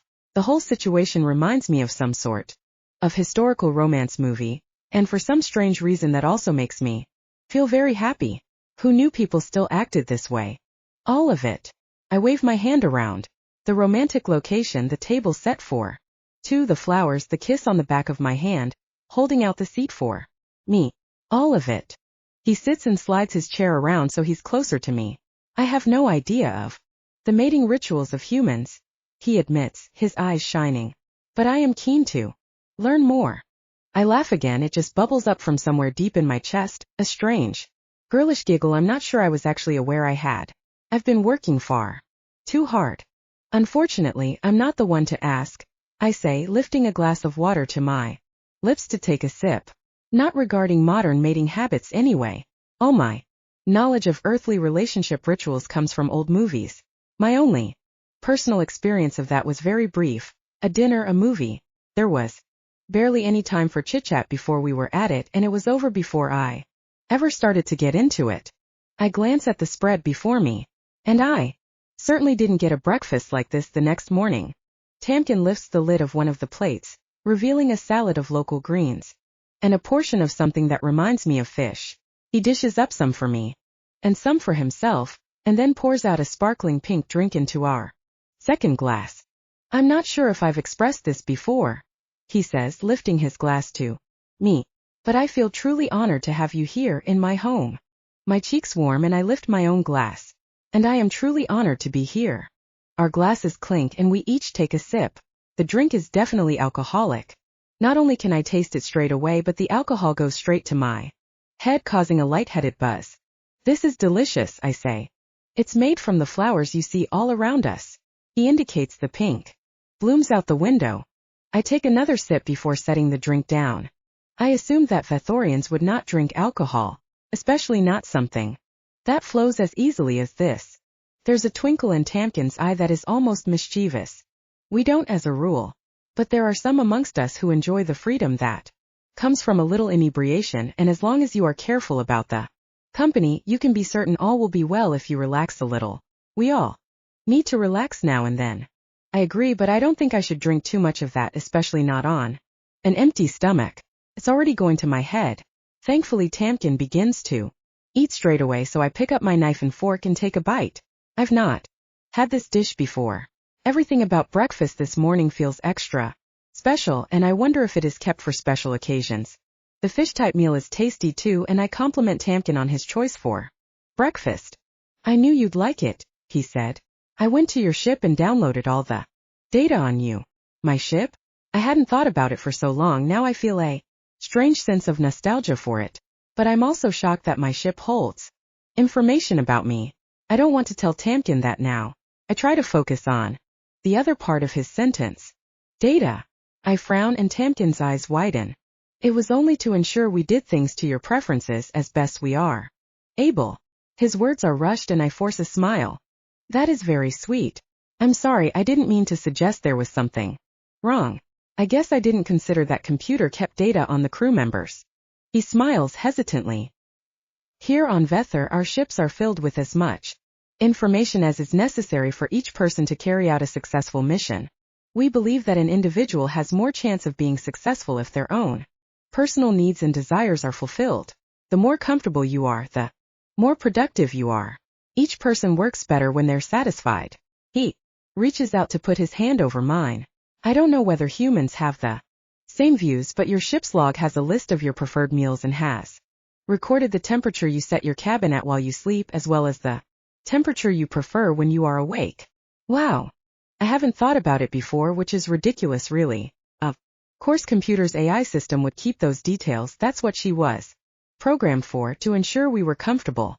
Though I doubted very much our human employers necessarily linked that with improved work performance. They probably just wanted to make sure we didn't get cranky with each other during all those months in space. I realize Tamkin is watching me, and I explain my thoughts. He really is genuinely fascinated and asks to hear more. I take the last bite of my fish meal, shaking my head as I chew and swallow. You don't want to talk about that, I say. I don't want to talk about that. Let's just say human society would not fit in very well here. Hannah is more lively than I've ever seen her. The smile on her face when she laid eyes on our breakfast table set my heart soaring, and the alcohol seems to have been a great idea for helping her to relax a little and loosening her tongue. She's absolutely fascinating. Though she's not insulting me exactly, her insistence that I would not want to talk about human culture when I have just asked her for more detail about it is borderline. Why would I ask to talk about something I did not want to talk about? Is this her way of calling me fool? But I know it's not. None of her body language suggests any intended insult, and she doesn't even seem aware that she has almost crossed that invisible line, unlike her usual rigid stance, which often suggests to me she is holding herself just on the right side of it. I really do want to learn more about humans, I say, and she peers at me for a moment uncertain. You are willing to talk about risky subjects when no one else is around, aren't you? I give her a wry smile. It's hammered into us from childhood that we must always be polite, so often I can no longer tell the truth even if it burns inside me. I took a sip of my sparkling flower wine. But with you there is something different. I've always been fascinated with humans from the first time I saw an image of one when I was a child. But we weren't supposed to ask about humans. Too many races of aliens who traveled to Earth were killed, and those who weren't were told not to come back. Humans didn't seem to have anything worthy of trade either, not resources nor knowledge. The authorities at the time deemed exploring Earth not worth the hassle, and they cordoned off your solar system and left you to your own devices. Hannah nods slowly. That makes sense. I couldn't figure out how there could be so many different types of aliens, and yet aside from a few old confirmed stories, no recent sightings or visitations. She glanced at him, her look almost reproachful. Your people abandoned us. I force my facial expression to stay the same as Hannah's words hit me. To suggest the humans were in need and we left them, failed to help them, that's what I hear when I heard the word abandoned. And yet they weren't in need at all, not that we could see anyway. Then again, maybe they needed us to save them from themselves. I brush away that thought. Hannah is gazing out the window as she talks, clearly envisioning something else in her mind. For the first time she hasn't noticed her slip up, and despite my instinct to chastise her, I force myself not to. I interrupt, which again she doesn't notice, and I'm pleased to see she is drinking a little more of the wine. Alcohol is not commonplace on Vethor. Inebriation is too risky, but that doesn't mean it's not available at all.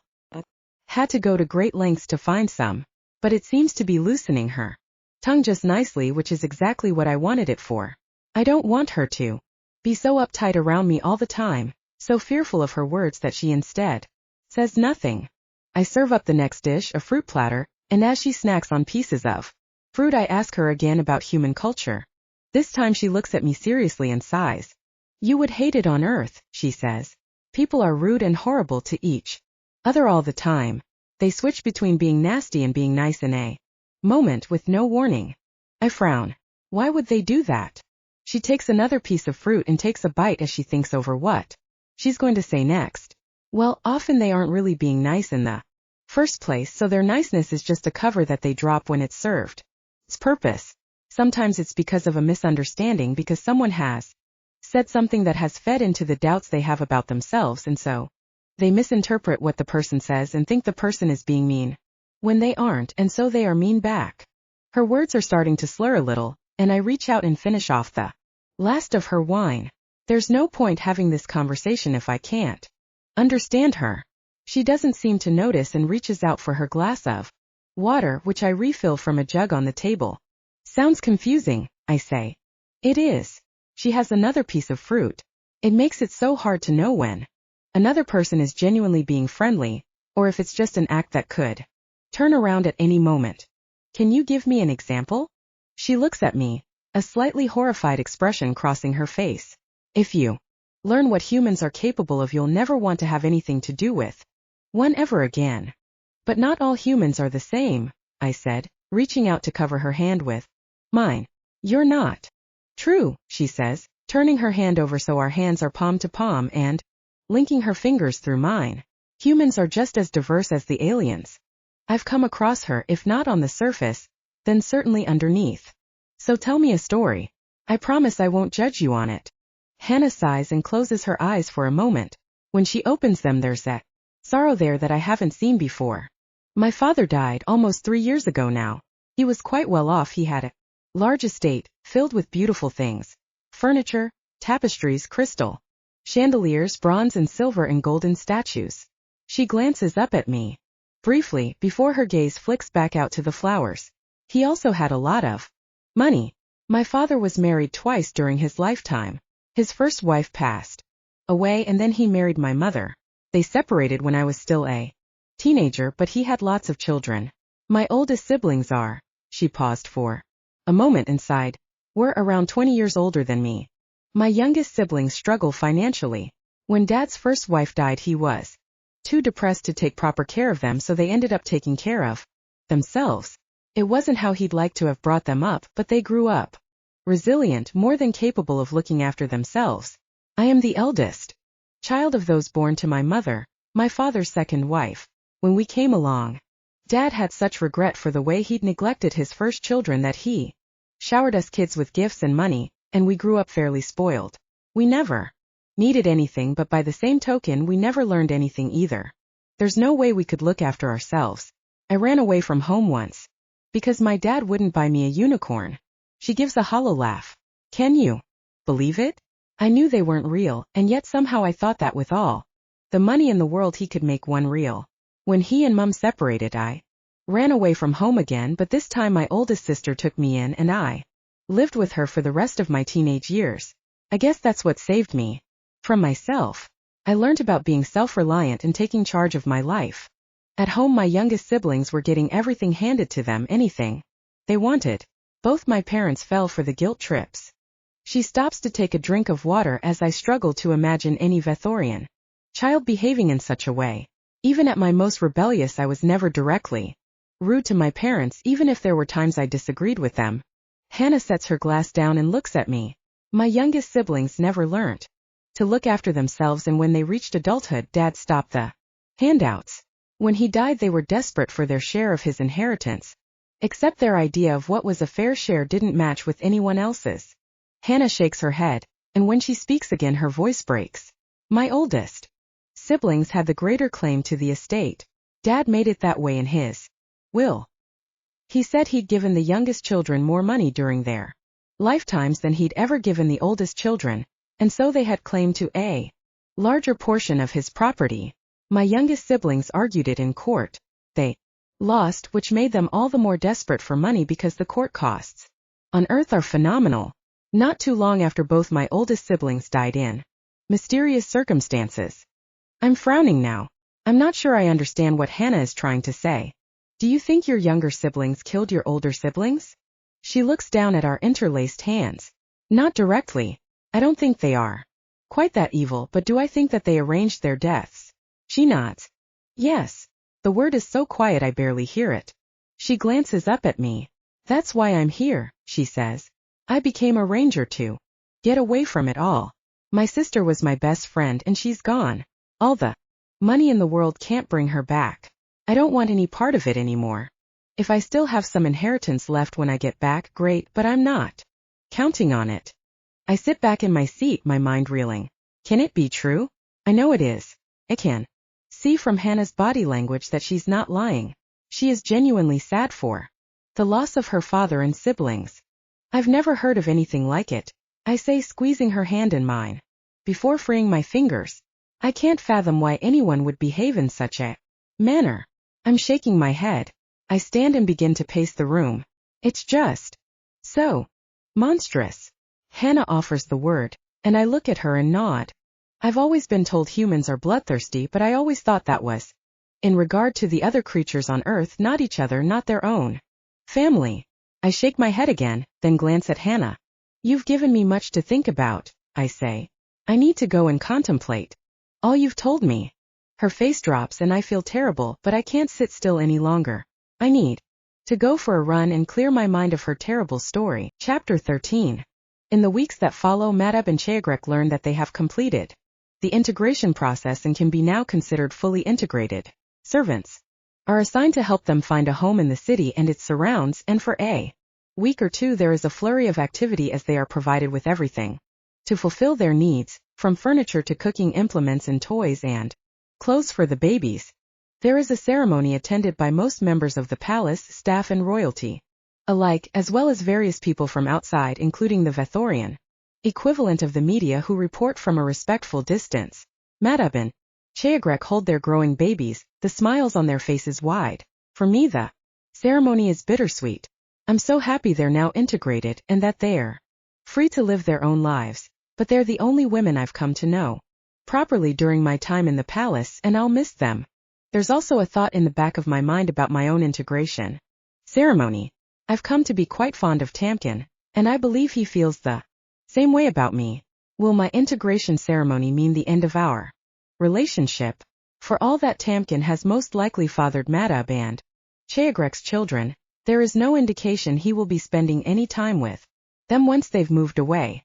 In fact, I've never even heard of the other women he's integrated who must have children by him. It's left me confused. Are all those women left to be single moms? Do they get any extra help? But it's the last part of the ceremony that affects me the most. When Madab and Cheagrek's collars are removed, Queen Zelga stands and says a few words, and a servant pushes something on the collar. Though I'm towards the back of the room, I'm certain I hear the soft click as the collars slide open, and I swear both women stand a little taller afterwards. I put a hand to my own collar. It weighs so little and I've gotten so used to wearing it that I can almost forget it's there, except for times like now, when my attention is drawn to it. Those times it just feels so heavy, cold weight about my neck. Would I be willing to wear it forever if it meant staying by Tamkin's side? The answer is a quick and certain no. If it means being a single parent among strangers on an alien planet, I couldn't keep the Caller, even if it was possible. I have no doubt that the day it's removed I will walk taller too. You are quiet tonight. Tamkin and I are walking out in the garden in the early evening. The sky is dark but the breeze is warm, and the first star, brilliant sapphire blue, is visible in the night sky. With Madab and Cheagrek gone, the prince has no one to integrate but me, and as the days progress I meet with him more and more often. I'm not sure my thoughts are something I should speak out loud. I give him a wry smile and hope he understands my meaning. He smiles back. You know you can speak freely with me. I do. I nod. But I'm concerned this will seem like a reflection on yourself, which it's not. It's just a curiosity about your culture. He looks up at the sky. I am happy to hear whatever you have to say, Hannah. Whatever it is that you find odd or strange about our ways gives me insight into the differences between us and helps me learn more about humans, which, you know, is a passion of mine. He smiles at me again. So please don't hold back. I promise not to take offense. I still hesitate, but I can't hold back on this one even if I wanted to. It seems that you are the father of Madab and Cheagrek's children. I started, not entirely sure how best to continue. Tamkin nods. It's highly likely, but I was not the only one to have vaginal intercourse with them, unlike you, so it's possible that another of my guards is actually the father of those children. Right. I'm not sure that helps. The thought of him having sex with them sends a pang of jealousy through me that surprises me. Okay, so someone in the palace is the father of those children, but they have now been sent out into the world, Madab and Cheagrek, without any support. They have support, Prince Tamkin interrupts. They will be visited daily by their local community support person for the first week or two until they are settled in. They are welcomed into their community's activities and introduced to new neighbors. Some of the servants from the palace live in the places Madab and Cheagrek have chosen to go. When they head home at the end of each working period, they will be a familiar face in the community. He squeezes my hand and looks at me. We do not send new integrated out into the community alone. I sigh. I'm glad to hear that. But that hasn't answered your worries, has it? I bite my lip. I just wonder about family, I suppose. It's great that the communities are so welcoming, but that's not the same as having someone at home who you can rely on for all that emotional support. I am thinking of my sister and her husband and what a great team they made. I realize now that that is what I wanted in a relationship, the same sort of committed foundation that they had. And Dek and Illustra have no father figure to look up to. Will they even know who their father is?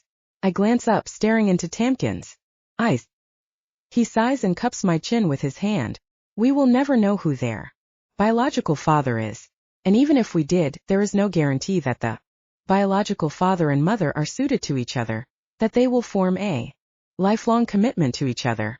It is far better for each person to be allowed to develop their own relationships, which they will, in time, as long as the children are raised by a Vethorian. What else matters? He leans down to kiss my forehead. You humans have such a strange view of the world. Madab and Cheagrek and their children will receive all the emotional support they need from the friendships they form in their communities. Why would they not? Do humans not offer that sort of support to those they live near? Now it's my turn to sigh. Not always. Some human communities are very introverted. Some people don't even know their neighbors' names, let alone how they are doing in their lives. Tamkin shakes his head. Very peculiar. I let our conversation turn to other things, though I'm not sure I'm convinced by Tamkin's view of Vethorian communities. He lives in the palace after all. How could he possibly know what really goes on out in the real world? Still, his knowledge of the universe is fascinating, and listening to him it's easy to push my concerns aside and focus on more interesting and less worrisome topics. As time passes, we soon turn to spending our days in the library, where he shows me the books on all the known planets and their life forms. The bookshelf covers a 10-foot wall, reaching from the floor right up to the 12-foot ceiling. At night, Tamkin takes me to his observatory, using telescopes far more powerful than we have on Earth to show me distant planets. What do you think this one is? He's turned the telescope to the south as far as it can go and zoomed into what looked at first glance like an empty space in the sky. To full magnification, that space is full of galaxies and nebulas, hundreds of lights. Impossible to see with the naked eye. I glance at the image on the screen. It's tiny, barely discernible, but as I look closer I see it seems to be a swirl. I glance at him. He has a smile on his face. He looks quite pleased with himself. I don't know, I admit. Really? He moves to stand next to me. Look closer. I'm so close my nose is almost touching the screen. I laugh and shake my head. Honestly, I have no idea. What if I bring up an image? He presses something on the touchpad and in moments the telescopic image is gone, replaced by a clear photo of what is clearly the same thing, just much closer in proximity. I gasp. I recognize it now, how could I not? It's the Milky Way. I feel a pang in my chest, a pain so strong I have to lean on the bench so I don't fall over. Home. He nods, his grin wider. That's right. I reach up to trace a finger along the scattering of stars. Somewhere in there is Earth, and all of a sudden I want nothing more than to be back there, to see my mother, to hug my nieces and nephews, to laugh with friends, to be in a place where I don't have to second-guess every thought at the risk of death. Do you miss it? Tamkin's voice is subdued now, not the happy, gloating picture he was a moment ago. I nod. It's beautiful here, don't get me wrong. I glance at him. But my childhood is there. My most important memories and most of my important people, they're all there. Tamkin shakes his head. He taps the side of my forehead. Your memories are here. No one can take them away from you. As for your people, he sighs and shrugs. Perhaps you can meet new important people here. I blink away the tears that threaten and nod, but I can't tear my eyes off that tiny swirling galaxy probably millions of miles away. I'm sure I can. I've upset Hannah. I wanted to surprise her, to make her happy. I thought showing her her home planet would do that. I forgot the first rule of integration. Never look back. Now all she wants to do is go home, and I have no idea how to undo that. Things were going so well, she was settling in so well, and now this. I watch her out the window as she strolls through the garden, one hand rubbing at her belly. She looks sad now, she has ever since that night in the observatory. Before that she looked happy, like she was coming to terms with a future here on Vethor. I don't know what to do. Whenever I close my eyes I see Earth. Not necessarily how it was when I left, but more as it was in my grandparents' home videos, those white sandy beaches with the turquoise blue water, great rainforests filled with moss-covered rocks and brightly colored lichen, and such peace, like we'd never know. I did get to know that sort of peace. The forests are not all destroyed. Some have been protected, and for the wealthy it's a short plane ride to a private walk amongst the trees. For some people the forests are their life. They gave up on modern living long ago, and set up small sustainable communities living more with the forest than in it. Some of my former jobs took me to those places, proof my parents' negative view of our future was purely pessimism. Think about that now, and I want to tell Tamkin, but he's busy with other things. We saved some things I want to tell him. We can work together when we want to. We can achieve greatness. I realize now I've spent so long focusing on the negative that I forgot about all the positive things about being human. I can't have him thinking bad about us all the time. I have to tell the prince the good stuff too. There's a strange bubbling in my stomach, and the nausea that has been hitting me on and off these past few days strikes again. I take in several deep, slow breaths, rubbing that spot where the bubbling is. I wonder if it's something I've eaten, though it can't be, because I haven't tried anything new recently, and I've only been drinking water. Just the scent of any of Vethor's other drinks has been enough to turn me off. I stop stock still. I'm feeling nauseous. I can't stomach the smell of alcohol, and now that I think about it, the scented soap in the bathroom made me feel ill too. If I was on Earth, people might ask me if I was pregnant. But the bubbling in my stomach? It's been 4 weeks at most since my first bedding session with Tamkin and his guards. Even if I did conceive then, surely it's too early for that sort of sign? At the thought the bubbling sensation is back and stronger than ever. I have to go and see someone. I have to confirm with them what this is that I am feeling. Chapter 14. Hannah is pregnant. I'm not sure I've ever felt such joy at the confirmation of one of my integratees' pregnancies, and yet for some reason this has made me inexplicably happy. Her focus will be back here on her life on Vethor. The child will be an important person for Hannah here on this planet. Part of me is a little scared to admit that I'm hoping I can be one of her important people too. When I go to visit her, I see she has already been given many gifts, jewelry, and clothing, flowers and treats. She is looking rather bemused when I walk in, with a gift of my own. For the mother of my child, I say, handing her the box. Thank you. She opens it, letting out a gasp of pleasure. Oh, Tamkin, as beautiful. She pulls out the simple chain with one hand, letting the pendant rest in the other. It's your favorite flower, she says, and I can't help but smile. Wasn't sure if she remembered it when she wore it on her tunic to our private breakfast a few weeks ago, but now I see she did remember. I help her fasten it around her neck, my hand bumping her collar as I do so. Soon we can remove this altogether, I say, and she smiles at me. I sit on the edge of her bed. Is there anything I can get for you? She laughs and dismisses my offer with a wave of her hand. You have servants to do that, Tamkin. You don't need to worry yourself about it. I force a smile, ignoring the hurt that she dismissed me right off. Let me know if you need anything at all. She smiles and rubs her hand over the small mound of her stomach. Perhaps a book on pregnancy might be handy, actually. I've never really paid a whole lot of attention to other human women's pregnancies, so I'm not certain, but I don't think they progress quite this fast. I'll see what I can find. She smiles at me again and I squeeze her hand. And perhaps we can go for a walk later? I am feeling a little cramped. They haven't let me out of bed since the test was confirmed. I'll make sure of it. I give her a kiss on the cheek and make my way to the library. I've never really bothered to look at the books on pregnancy and maternal care, but I'm not surprised to find dozens of them, many focusing on the gestation period of individual alien races, or the gestation period of various mixed alien races. Of course, there are no human Vethorian books. Hannah will be the first, so I pull out a book on Vethorian pregnancy and select a handful of others focusing on races that seem to be the most similar to humans. Hopefully that will be enough. By the time I'm done, it's lunchtime, and I ask the servants to bring my lunch to Hannah's room as well. While we eat, we pore over the books, Hannah laughing at some things, gasping over others. This says a Vethorian baby could be up to 15 pounds at birth. The sheer look of horror tells me this is not a good thing, though I can't imagine why. The female body of any race is designed to bear children, I say, resting a hand on her knee. I realize how patronizing I sound and cringe, but she doesn't seem to notice. She's shaking her head. The average human baby is around 8 or 9 pounds. I've had friends who've had 10-pound babies and have had to have a cesarean. She glances at me, her eyes wide. Do you perform cesareans on this planet? I have to be honest and say I have no idea what that is, let alone whether we do it.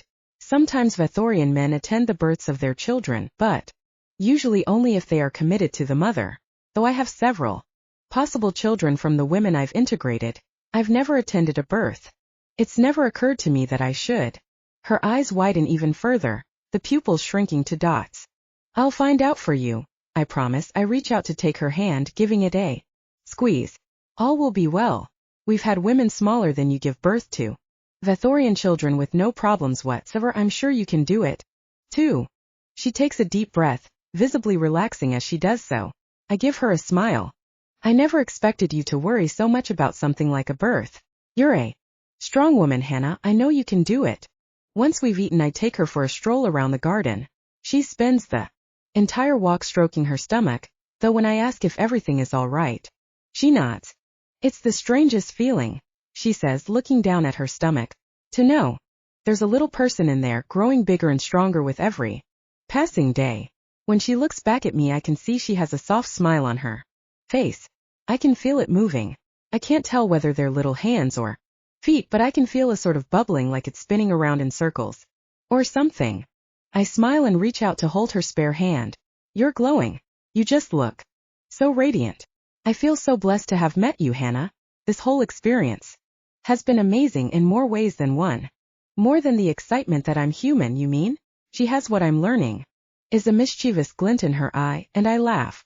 Yes, more than the excitement that you are human. Chapter 15. The first week of pregnancy passes so quickly. After the test that confirms my suspicions, I'm visited by everyone and anyone.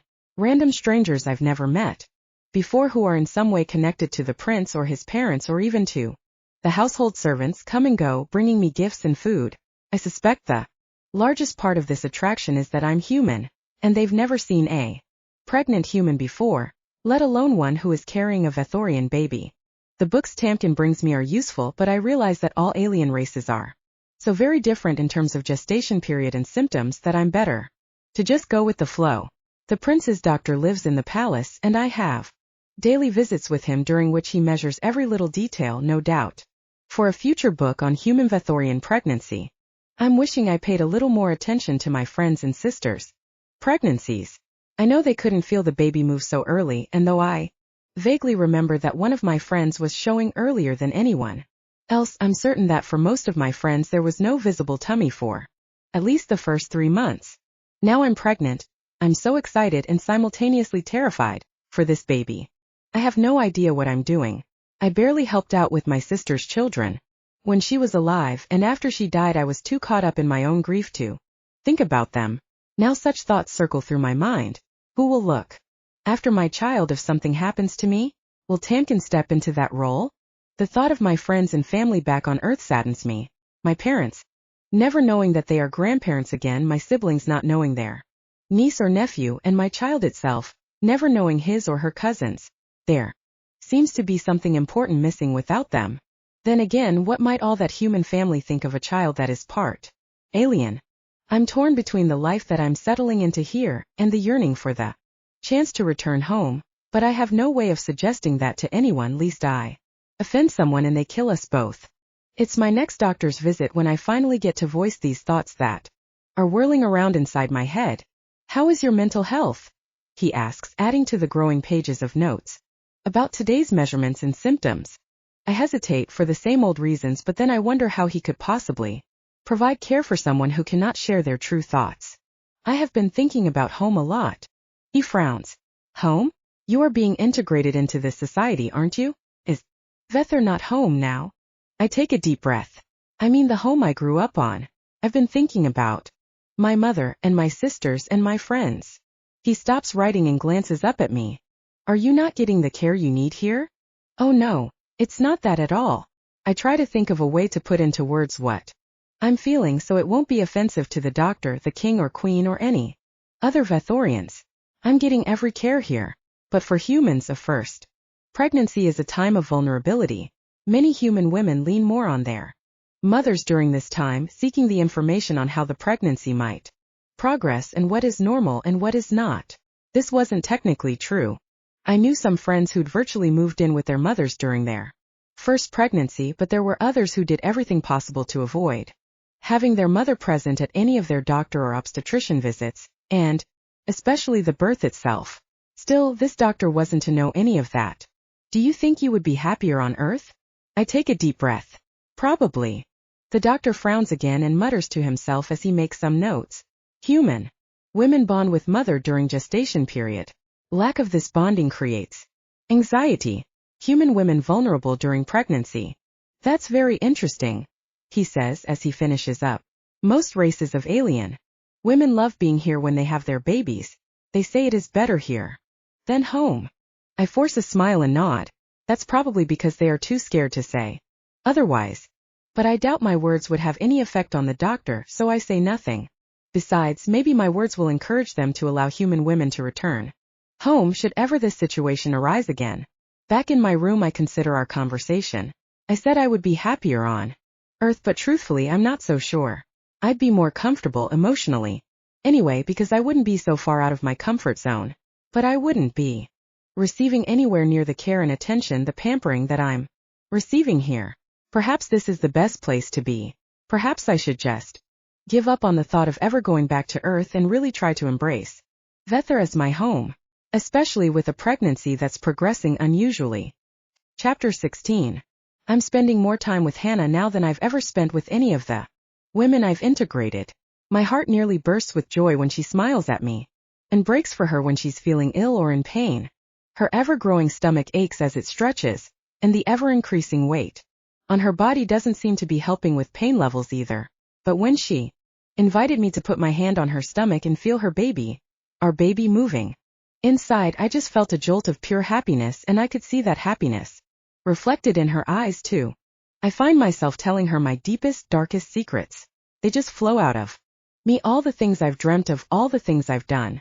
My time with the outspoken was my deepest, darkest secret of all, and I never thought anyone would tear that from my lips. I didn't even realize I'd said the words aloud until she frowned and asked, "What's the outspoken?" I glance at her, the curiosity clear in her eyes, even as she frowns against the word. She continues, "I mean, it sounds like rather the opposite to everything your people practice." I give a hollow laugh. Oh, it was. I shake my head.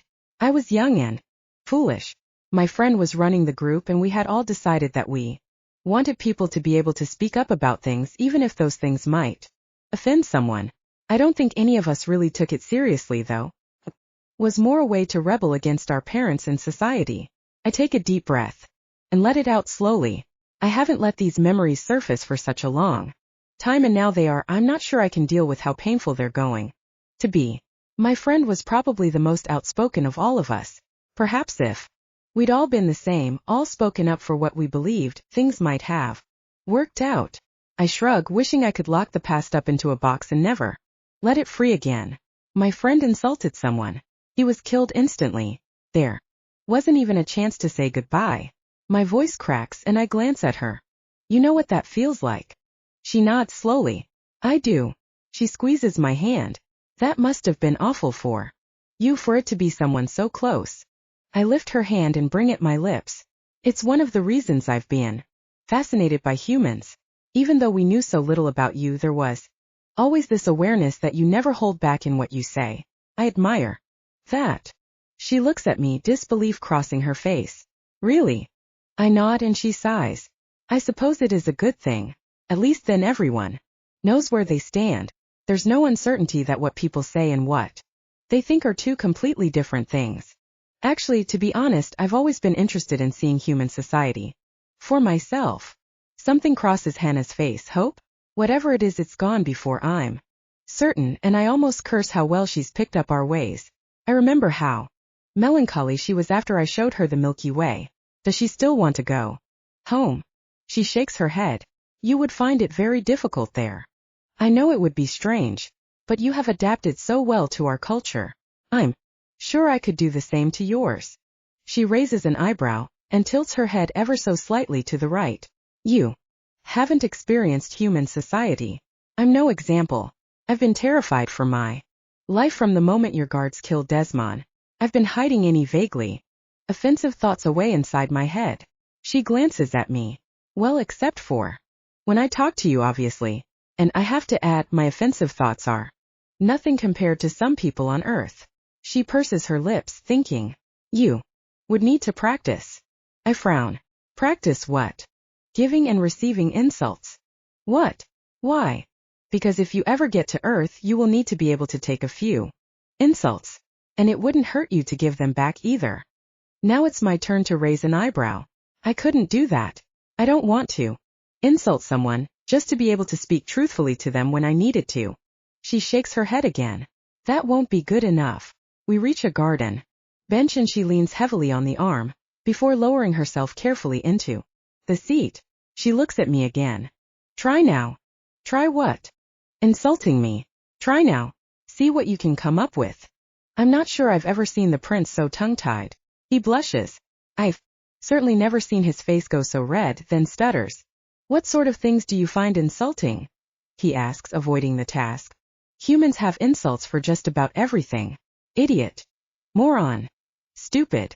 Dumb. They generally suggest a lack of intelligence, though usually it's the people using the phrases that have the lower intelligence, not the person on the receiving end. There are insults based on race and ability and all sorts of strange things." I gesture to my oversized stomach. "On Earth, a common insult is to call someone a fat cow." He frowns. "Cows provide meat on Earth, don't they? So surely a fat cow is a good thing? Why is this an insult?" I shrug. "I guess humans don't want to be considered to be the same as cows. Or any animal for that matter. Pig is another word that is considered an insult. Dog is another. Bitch is worse." "What's a bitch?" "A female dog." He frowns. "It's offensive, especially to be called a female dog?" I nod, watching the expressions of confusion and horror play out across his face. He takes in my words, his face seemingly stuck in a mask of complete and utter shock. So try then. Insult me. Tamkin takes a deep breath and then reaches out to take my hand. You're a female dog. His voice is almost robotic and I can't help but laugh. Was that no good? He asks, his eyes wide. Generally, you don't take the hand of the person you're insulting, I say, giving his hand a squeeze. Female dog doesn't have quite the same sting, though I guess it is insulting enough by itself. The word you really want is bitch. But aside from that, it wasn't bad. You'll have to work on it some more. Right. He sits in silence for a while, his brow furrowed, an expression I have learnt means he is processing his thoughts. Are you going to try again? He glances up in surprise. Now. I shrug. Why not? He shifts in his seat, then gives my hand another squeeze before releasing it. To clench his hands in his lap. He clears his throat. You are a fat cow. His gaze holds mine as he speaks, but his tone is very matter-of-fact and another giggle escapes. I'm sorry, I say, grabbing his hand again. You have the words right, but there's something about the tone. People are usually angry when they insult someone else, well, except when it's a friend and they're joking around. I shake my head, trying to get my thoughts back in order. Never mind that. You just need to sound angrier. I think like you're trying to injure me with words. That's what an insult is, really. It's the most simplified way of using words as a weapon, something designed to be hurtful, usually because the person has hurt you in some way. Tamkin's brow is still furrowed. He lets go of my hand again, closes his eyes, and takes a deep breath. When he opens his eyes, he looks at me, a scowl on his face. If I hadn't just been training him to do this very thing, I might be terrified. You stupid bitch. His voice is a growl and a shiver of genuine fear travels my spine. Wow. I sit gobsmacked. He frowns, the anger in his expression replaced by concern. Was that okay? I nod. You were successful. Have I offended you? I take a deep breath. If I was not coaching you to do that very thing, then yes, I would be offended. He opens his mouth to apologize, but I hold up a hand. Don't worry about it. It's fine. But perhaps next time we can try pretending to insult someone else. He nods, reaching out to give me a kiss on the cheek. I'm very sorry, he says, one hand coming to rest on my stomach. We shouldn't be doing this now anyway, not with a baby on the way. It was really silly of me. I shouldn't forget about that. I nod and rest my head on his shoulder. Neither of us should forget about that. Chapter 17. As Hannah's pregnancy progresses, we begin to meet every day. She tells me so much about life on Earth and human society, and I can never hear enough about their ideas are so strange. Attraction and sex, for example. The idea that you must be attracted to someone to physically please them is beyond me. The idea that a person might not want to receive pleasure from someone they don't know very well or are not attracted to is confusing. Surely if a person's body has sexual needs, then anyone capable of doing so could fill them. And the lack of interest in female pleasure is preposterous. No wonder humans struggle so much. If their very conception was not a time of great pleasure and joy for their mother, how could the rest of their existence prove any better? But when Hannah talks about her memories of the places she has lived and visited, it's almost as though she has transported us both to her planet. Lush green rainforests, golden sandy beaches, amazing animals and birds and sea creatures. She tells me these creatures are the last of a huge variety of species on the planet, and there are many people working tirelessly to protect them. It's these particular humans I am most curious about. What is it that makes them see the world differently to everyone else? Hannah tells me it's a combination of greed and fear that has tricked everyone else into thinking it's impossible not to take and use all the Earth's resources. Certainly plausible, but I wonder if there is something there that she might not see. Because she is too close to the subject matter. Because of course she is human too. Perhaps an alternate external point of view might be more objective. But it's when Hannah talks about her family that I see how much she truly misses the place. She strokes her stomach as she speaks of her mother and the good relationship they've built since Hannah has become an adult. I sense a strong need to see her mother now, when she herself is about to become one. She speaks of her father and siblings and nieces and nephews. She speaks of friends. And though she tries her hardest to hide it, I can see she longs to return home. My nights are sleepless after that realization. I would love nothing more than to take her back to Earth to meet her family and friends and see the places she so loves. I'd love to get up close with the humans to study them so we might better understand them. But there is no way I would be allowed to leave the planet and go to Earth, not when I am next in line for the throne. No one sentenced to integration has ever been allowed to leave Vethor to return to their home planet. And now Hannah is carrying a Vethorian child. There is no way she will ever be allowed to leave. I try to help her understand Vethorian ways a little more. I want her to enjoy living here, to look forward to her integration into our society.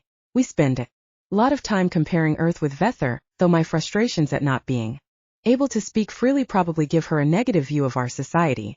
I try to paint us in a positive light, but my every word seems to just make us look worse. Instead, she encourages me to practice my insults.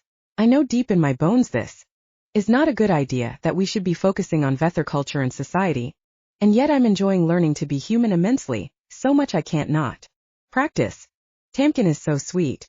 He is desperate to learn more about Earth and humans. I see him lapping up all the information I give him, all the stories I can remember from my life and the people around me, and the places I've been, as almost enough to take away the pain at being so far away from home.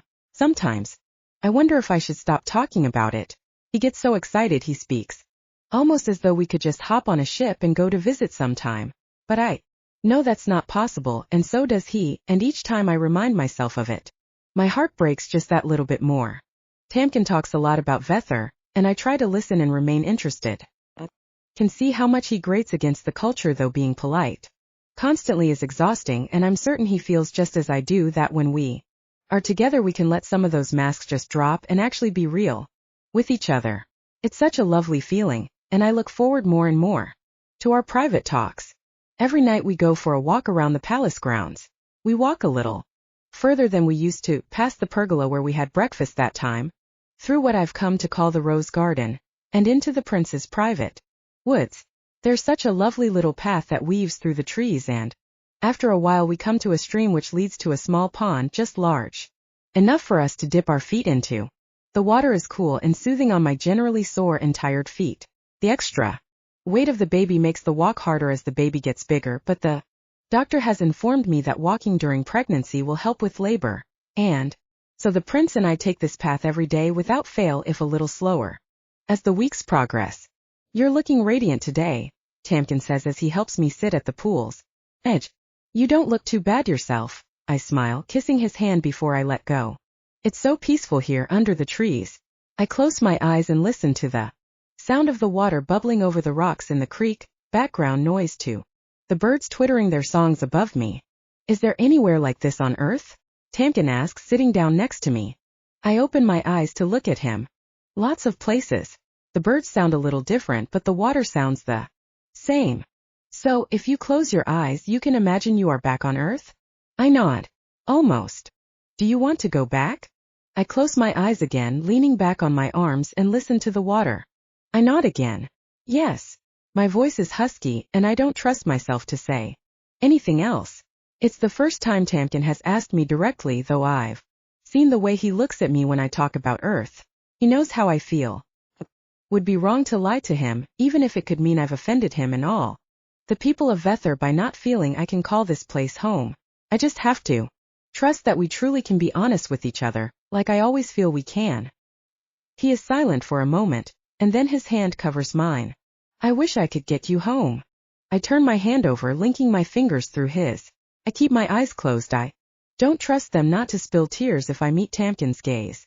No one integrated into Vethor society has ever been allowed to go back to their home planet, have they?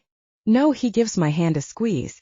But that doesn't mean there couldn't be a first. I open my eyes to look at him. There's a determined jet to his jaw, and I shake my head. No. It would be of great offense to your people to even suggest such a thing.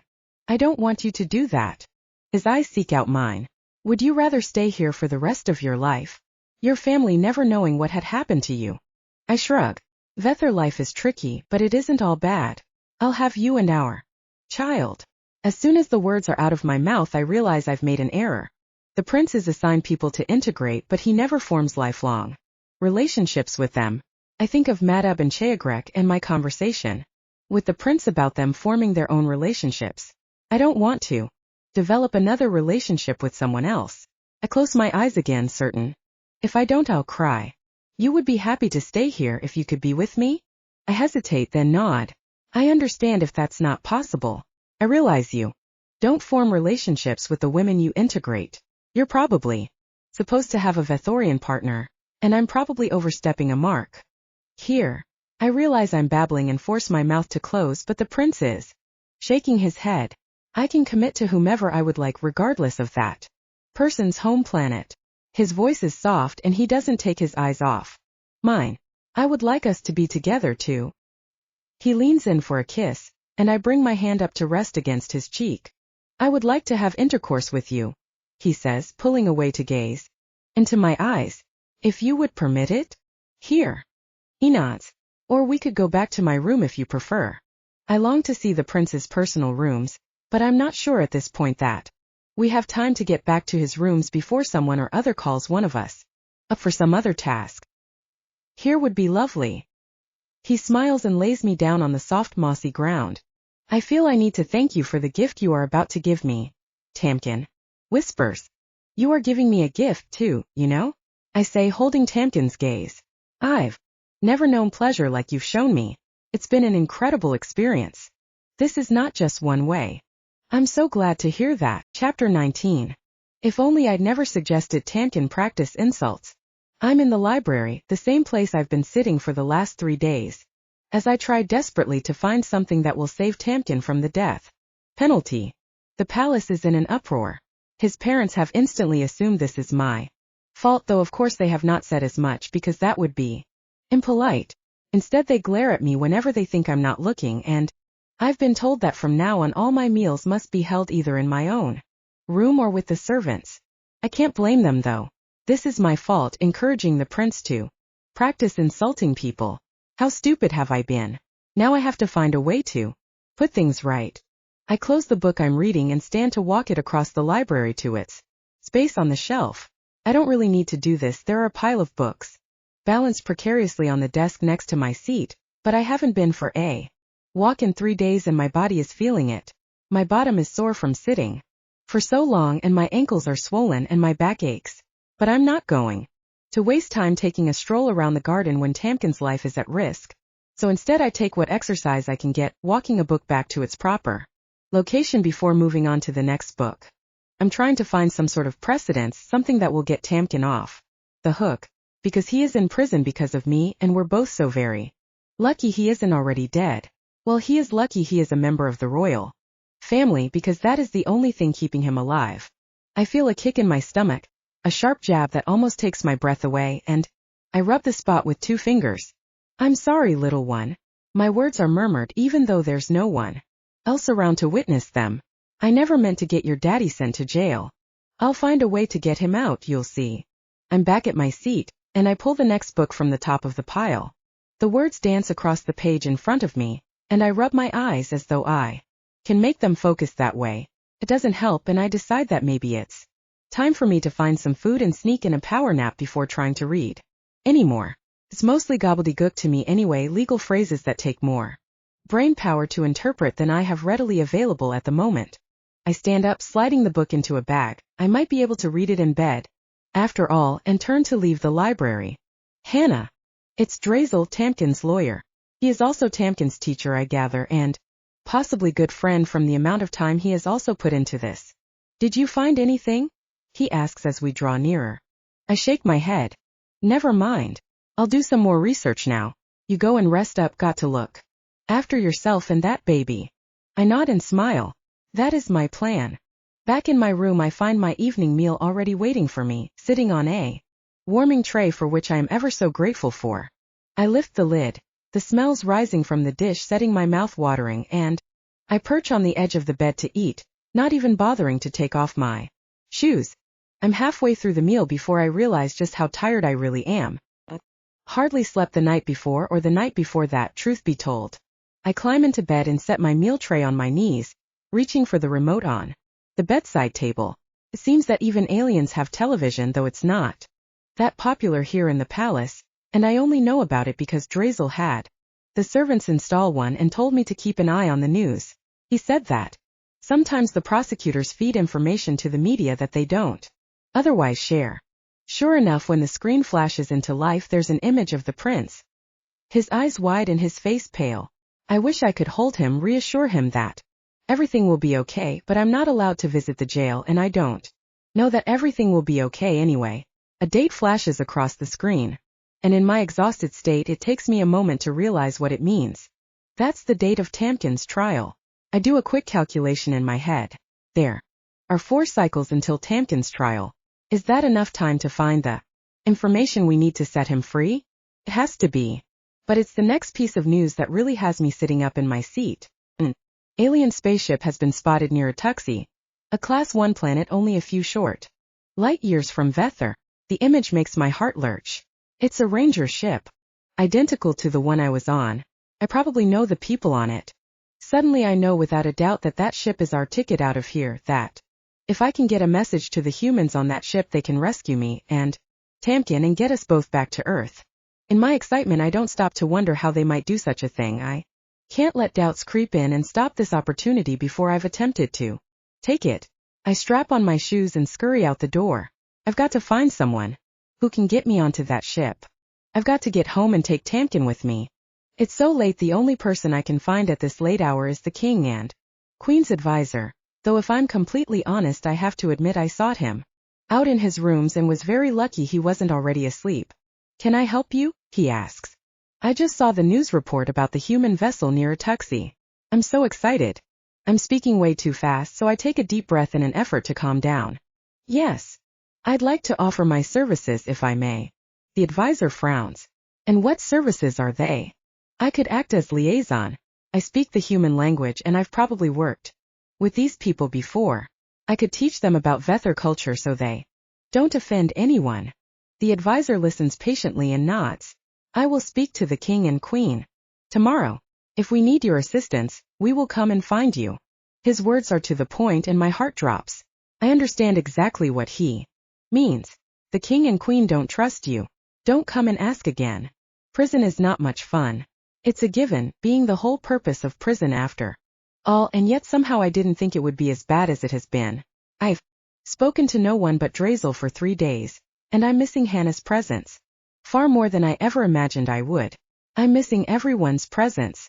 Chatting with my parents at mealtimes, joking with Gallant and cousin and Denga, even visiting with Chegrek and Madab and their babies, something I haven't done since they were fully integrated. That's something I should rectify if I ever get out of here. Drazel informs me that Hannah is working tirelessly, desperate to find some way to free me, and for some reason it has given me a ridiculous kind of hope that there is actually a way. There is no way. I insulted a fellow Vethorian, the consequence of which is death. I should have been killed instantly, and yet because I am royal I am lucky enough to be sent to prison for 4 whole cycles first. I shouldn't complain. I should be grateful. I have a trial. They are giving me the chance to prove my innocence or something. Perhaps I'll be lucky and there is a loophole that Hannah and Drazel can find. In the meantime, my hours are mostly quiet with the exception of the 2 hours in the afternoon when those in indefinite detention are released into the yards. As someone on death row, I do not get such a luxury, but I can watch them from between the bars of my window, and if there was ever an upside to being in prison, it's this. I can see the humans, Hannah's shipmates, as they go about their activities. It's interesting, though I wish I could see them up closer. Most seem to stick together, they barely acknowledge anyone else, let alone speak to them, whispering whenever they want to communicate with each other.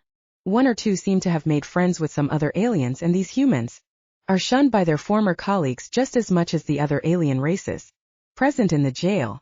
None of them seem happy, though when I look at my 4 walls I can hardly blame them. At least they get to live. I lay down on my bed staring at the ceiling. If only I could see Hannah again. If only we hadn't played such a silly game. If only, I sigh. There is no point worrying about if only. Chapter 20. I'm so tired I'm struggling to keep my eyes open, but time is running out and we still haven't found anything. I'm skimming the pages of an old book. It's got to be several hundred years old. The pages are so brittle, I have to support them with both hands as I turn them. There's nothing in here about how to save a prince who has insulted someone, and the despair is setting in.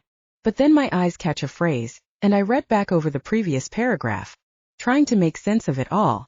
I sit up straight in my chair. Drazel. He's sitting across from me in the library where I'm sure neither of us has moved from in the last 2 days. Have you found something? He asks. I'm not sure.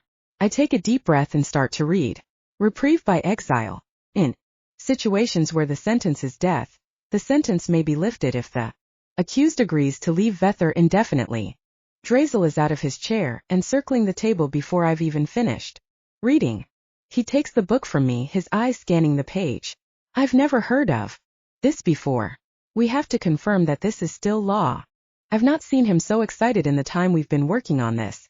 Even the few other possibilities were met with various reasons why they were no longer applicable, and so his reaction this time stirs something in me. So reprieve by exile. Something new to search for, I say, and he nods. Let's see what we can find. I stay up all evening scouring through the teetering pile of books we find that mention this reprieve by exile law. They're all old and musty, and some of them make me sneeze, but I can't give up, not when we're so close. Drazel has work the next day, and soon after the evening meal he leaves me to it, taking notes of the various revisions to the law and the dates these revisions occurred. So far as I can find, the law has never been repealed. But there's something I don't understand. First-generation Vethorians are considered members of 2 races, Vethor and their own native race.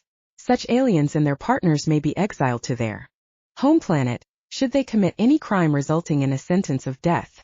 First-generation Vethorians? Did that include me? Isn't that what this whole integration process was doing, making me into a Vethorian? So therefore until I would still be considered human too, wouldn't I? I won't be seeing Drazel till the next afternoon, so I mark the page and head to my room, and as I climb into bed I think I'm far too excited to possibly fall asleep. My body has other ideas though. When I wake the next morning I don't actually remember putting my head on my pillow. I've slept in, the sun is streaming through the window blinding me as I open my eyes, and I sit up with a start. I'm not sure whether I really found this reprieve by exile law or whether I dreamt it, and I race to the library to confirm it isn't just part of my imagination and wishful thinking. It's late afternoon when Drazel finally returns from the court. I'm so excited to see him. I've spent the day skimming through all the books, setting bookmarks between the pages of long passages or simply taking notes of shorter ones. You found something? I glance up at his voice. Your knee is bouncing up and down. That seems to be something you do when you are nervous or excited. You also seem to have kept a few books aside for me. He gestures at the pile I've made in front of me, an addition to the pile on my right that is yet to be read, and the one on my left which has been my return to shelf pile. I grin and pull out the passage I found last night. This suggests that the law was never repealed. I point to the passage. But I don't understand this bit about first-generation Vethorians. He reads over the section, then takes the seat opposite me. This is exactly what we've been looking for. He looks up at me, his eyes shining. It's quite simple, really. A first-generation Vethorian is an alien, like yourself, who has come to Vethor from another planet. You will continue to be first-generation until your integration ceremony is complete. He glances at my stomach. There are a couple of potential problems, though. I push back the hope springing up inside me. I knew this had to be too good to be true. Such as any child born of a Vethorian parent is Vethorian only.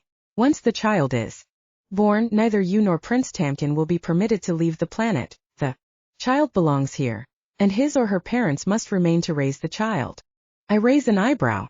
So, you're telling me that once our baby is born, Tamkin can be executed because he insulted someone, but he would not be permitted to leave because he has a child to raise? Why can't the existence of a child also stop an execution? Drazel shrugs. I didn't make the laws. A sharp jab up under my ribs has me gasping. I rub the spot, pushing the baby's foot back down where it belongs. I don't know how much longer we've got, I say. This baby seems to be running out of room. I could go into labor any time. We'd better get onto it then. Drazel instructs me to visit the king and queen to share my discoveries. I'm not entirely sure why he can't do it, but I'm not about to argue. I just wish they felt better about me to begin with. Will they even want their son to Leave the planet forever with a human? Or will they consider death as the preferable option? The prison is cold, even at this time of year, and though I found the humans interesting to watch initially, now their actions have become so routine and predictable it's boring. I wonder if I can ask for yard time too. Perhaps. When Drazel visits next he can get me some time outside at the same time as the humans. Surely I can have some sort of last wish? I shake my head. What nonsense is this spouting in my head? If I have a last wish I'm not going to waste it on visiting humans. At least not those humans. My mind wanders back to Hannah, and I wonder how she's going. I hope she hasn't been too stressed out by this whole situation. It's so important for the baby's health that she remain healthy throughout her pregnancy, and that's not just physical health but mental and emotional health too. She must be close to the birth. Has she been preparing? Is she still seeing Dr. Emei? She would be, of course. There's no reason to think otherwise. I wonder about her baby, our baby. If I do have a last wish, it will be to live long enough to see him or her. A loud buzz echoes down the corridor, and I move across to my door to peer through the small barred window. It's so hard to see anything from this angle, but I know it has to be a visitor for me. I'm the only person on death row after all, and it's not meal time yet. Finally I see the guard with Drazel following close behind. He doesn't look as tired as he did on his previous visit, and I feel a stab of envy. At least one of us gets a decent night's sleep. The keys jangle in the lock, and soon my door slides open and Drazel enters. 5 minutes, the guard says, looking at Drazel. No one has looked at me since I arrived. At first I thought it might be some kind of awe or horror that their prince was present, but then I realized that's just how they treat all the prisoners. No personal acknowledgement. It's probably easier that way, less chance of emotionally connecting to someone who's just going to die sooner or later. I hadn't really thought of it too much before, but now Drazel looks me in the eye and there is such a sense of relief to be actually seen by someone. I think I have some good news. He sits down on my bed. Hannah has been working tirelessly. Honestly, she's more involved in your case than I am, and she's found an old law that was never repealed. We think we will be able to overturn your death sentence. My mouth drops open. What? How? Is that even possible? His eyes are shining, but if it wasn't for our culture I'd suspect he was playing some sort of nasty joke like the ones Hannah has told me about. There's a catch, he says, and my heart sinks. I have to live on an uninhabitable planet all alone for the rest of my life. He frowns for a moment and then shakes his head. No. Well, actually that is not too far from the truth, but I think you are going to actually like this option. I nod. I'll like any option that keeps me alive, except perhaps living alone on an uninhabitable planet for the rest of my days. You'll have to be exiled, he says, the grin on his face widening. To Earth. To begin with, I'm not entirely sure I heard him correctly. This is a dream, isn't it? This is my brain's way of torturing me in the last days of my life, throwing up the most impossible, unlikely scenario. I turn to pace back and forth across the tiny room. I've not had many dreams before, and never one where I realized I was dreaming. Is it possible to wake yourself up from such things? I close my eyes and shake my head. But Drazel doesn't go away. Instead he starts to talk again. I'm not joking. Prince Tamkin. The law is a reprieve by exile, and works only if one member of a relationship is a first-generation Vethorian. My eyes widen. You're telling me that I can go to Earth because Hannah has not yet been integrated? Exactly. I sit down on the bed beside Drazel. And this is a certainty? There's a pause, and I know I shouldn't have let my hopes get too high. You still have to go to trial, but we really do have a case with this. Don't see any reason why this won't be seen as a reasonable option. Chapter 21. I have to speak to the appropriate staff members to gain access to Tamkin's parents. I'm instructed to wait in the antechamber, a room as tall as it is wide with plush carpets and dark wallpaper. Seems to take forever, and I nervously shuffle the pages I carry, my research on the law of reprieve by exile. Finally I hear movement in the room next door, and I'm summoned inside. The king and queen of Vethor are in full regalia, sitting on their thrones. I've never been inside this room before, and I swallow nervously before approaching the thrones and curtsying. I don't even know if this is the right thing to do here on Vethor, and I cringe that I never thought to research this too. We are told you may have information that could help free our son. The king's voice is deep and booming, easily filling the space. I nod and hold out the papers I brought with me. The king holds out his hand and I approach carefully, passing them over. He takes them and I can see his eyes skimming over the words I've transcribed as. I take the few steps back to my position. Can you explain? I nod again. It seems that Vethor once had a law called reprieve by exile. If a first-generation Vethorian or their partner ever finds themselves sentenced to death, that sentence can be transmuted to exile only to the first-generation Vethorian's home planet. The Queen catches my gaze.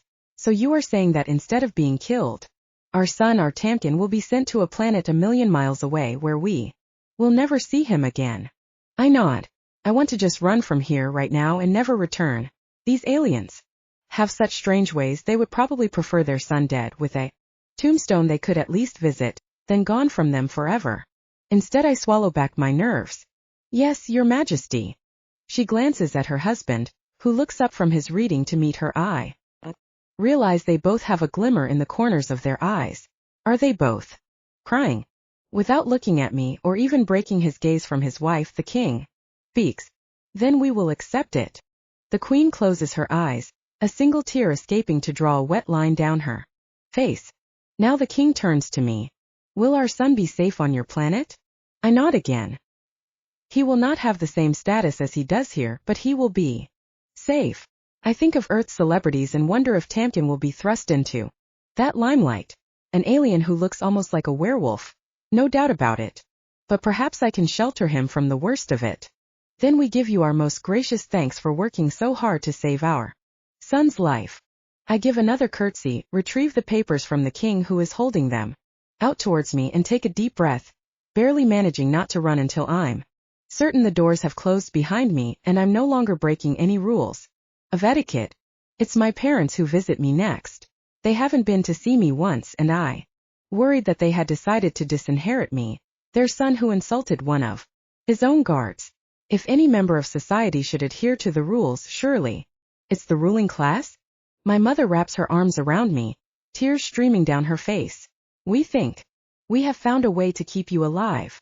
I nod, making eye contact with my father. Drazel told me. And you are happy with this option? My father asks. I shrug.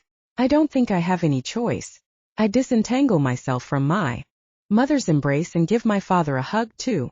But if it has to be exile and it has to be Earth, I shrug again. I can think of worse places to have to live out the rest of my life. And you know how fascinated I am with the humans and Earth in general. We know so little about it. Perhaps I could send you back updates. I force a grin, though the thought of never seeing my parents again has suddenly hit me full force, and for the first time since I was a child I'm scared of losing them. Do you think they will allow you to send updates? An exile. Mother's tone is short and sharp and I shrug. I don't know. Maybe not. Then again, I'm not dead already, so maybe we can change a few more rules while we're at it. I'm trying to be light-hearted, but I can see it's not helping my parents much, so I change the subject. Have you seen Hannah? They nod almost simultaneously. She came to us with what she has discovered. She has worked tirelessly while you've been imprisoned, early mornings, late nights, every spare moment of time in the library trying to find a way to set you free. I can't suppress my smile. You are attracted to her, aren't you, son? Father is watching me. I nod. I am. So being exiled to Earth won't be such a bad outcome for you. You'll be with family. I will. As long as she doesn't go into labor first. Mother's tone is worried, despite how her words sound. I take a deep breath. Yes, as long as she doesn't go into labor first.